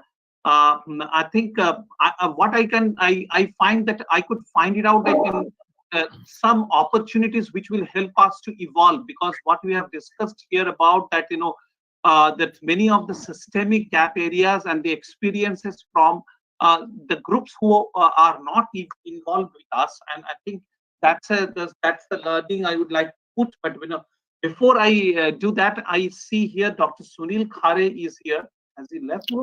No, yeah, Dr. Khare is here. Dr. Khare being the chairman of the Core Support Group. Dr. Khare, your comment, and I think I also need one, the points before you. We organize these sessions that where really the core support groups and the groups who are working with the community can put the problems and issues to the knowledge organizations. But in each of the days over the last, like at least 3 weeks, we find really we have failed to attract the knowledge organizations to join in this, this discussion. Some of them join in the first day when they have to talk about that what technology they have to take. But when it comes to listening to the ground, we find that there is not much of the interest, or probably we have failed to evoke that interest. How we can bridge this gap, Dr. Khare?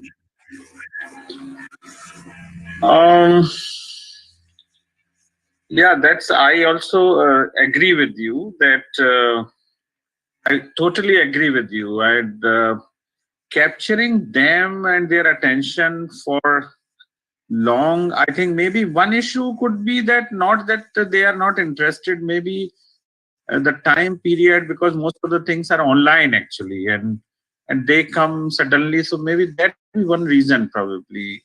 But otherwise, if you keep a different panel for different, kind of sessions, those who are actually related to those areas or have more interest in that, maybe they will stay to those panels. In general, if you keep same panel for all the sessions, probably people may lose interest. Not they are losing interest, more because of this is a day of online meetings, so sometimes they come suddenly, and maybe that could be the reason. Otherwise, whenever I heard, I also missed a couple of them. These were interesting. We have kept, therefore, like this, all over these 8 weeks, the different topics in alignment with the, Atma Nirbhar Bharat, the focus.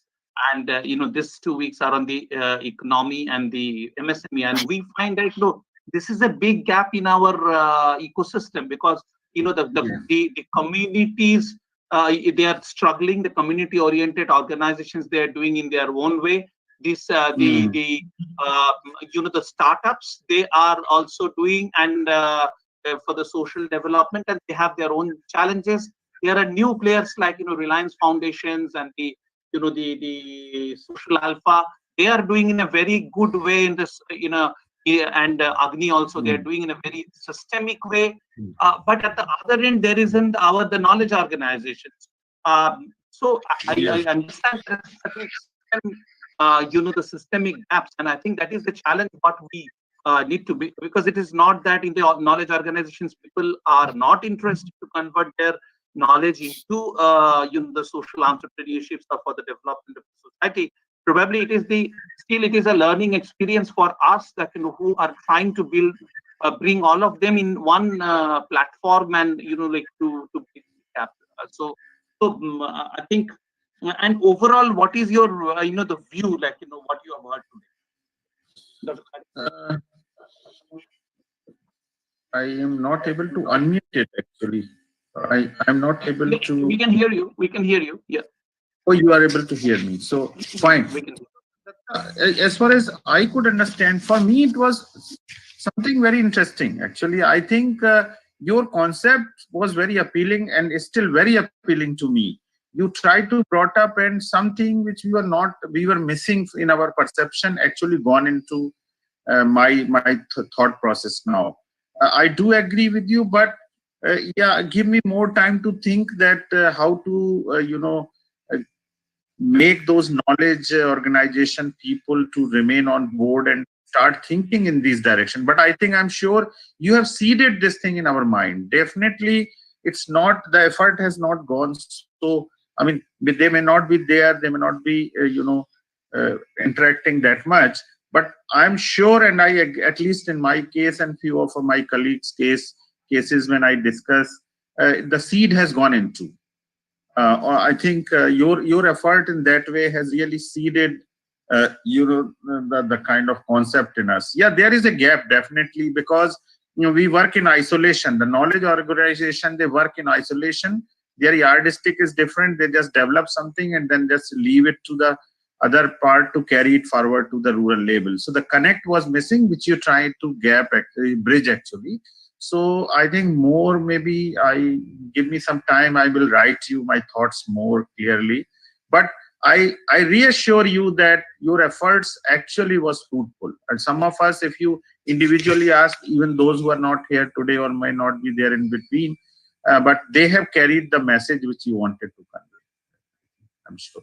Thank you. I think I too understand, like, this is like anything systemic takes time. Like, it cannot happen immediately. There is no issue, But we found, like what I have found, some of the, very interesting opportunities in today's discussions, especially the discussions out of, the Reliance Foundation's discussions, the Alpha discussions, the Agni discussions, actually, we have seen that, especially like when our NGO partners talk about, like, as Dr. Raghunandan spoke, or, the madam from Jaggery spoke, what we see, I think there is a systemic gap. It's also of the, technology development and community. Some of the new thought of the design thinking was shared by them. And I find that, this is an opportunity to work with this group, with our NGO groups to, like develop, because converting the knowledge into the entrepreneurships is not the knowledge or technology itself. It also needs a lot of, social engineering and the management, and that angle, this group's thought. And also I found that there is opportunity to align with the the common service center CACs of MSME, because they being the present in almost all the villages.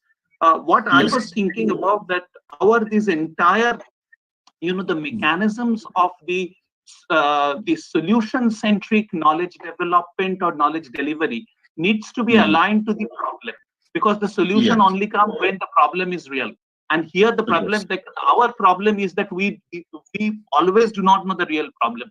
As a result, you will see that many of these, even many of our core support groups, what the problem they try to solve are similar in nature.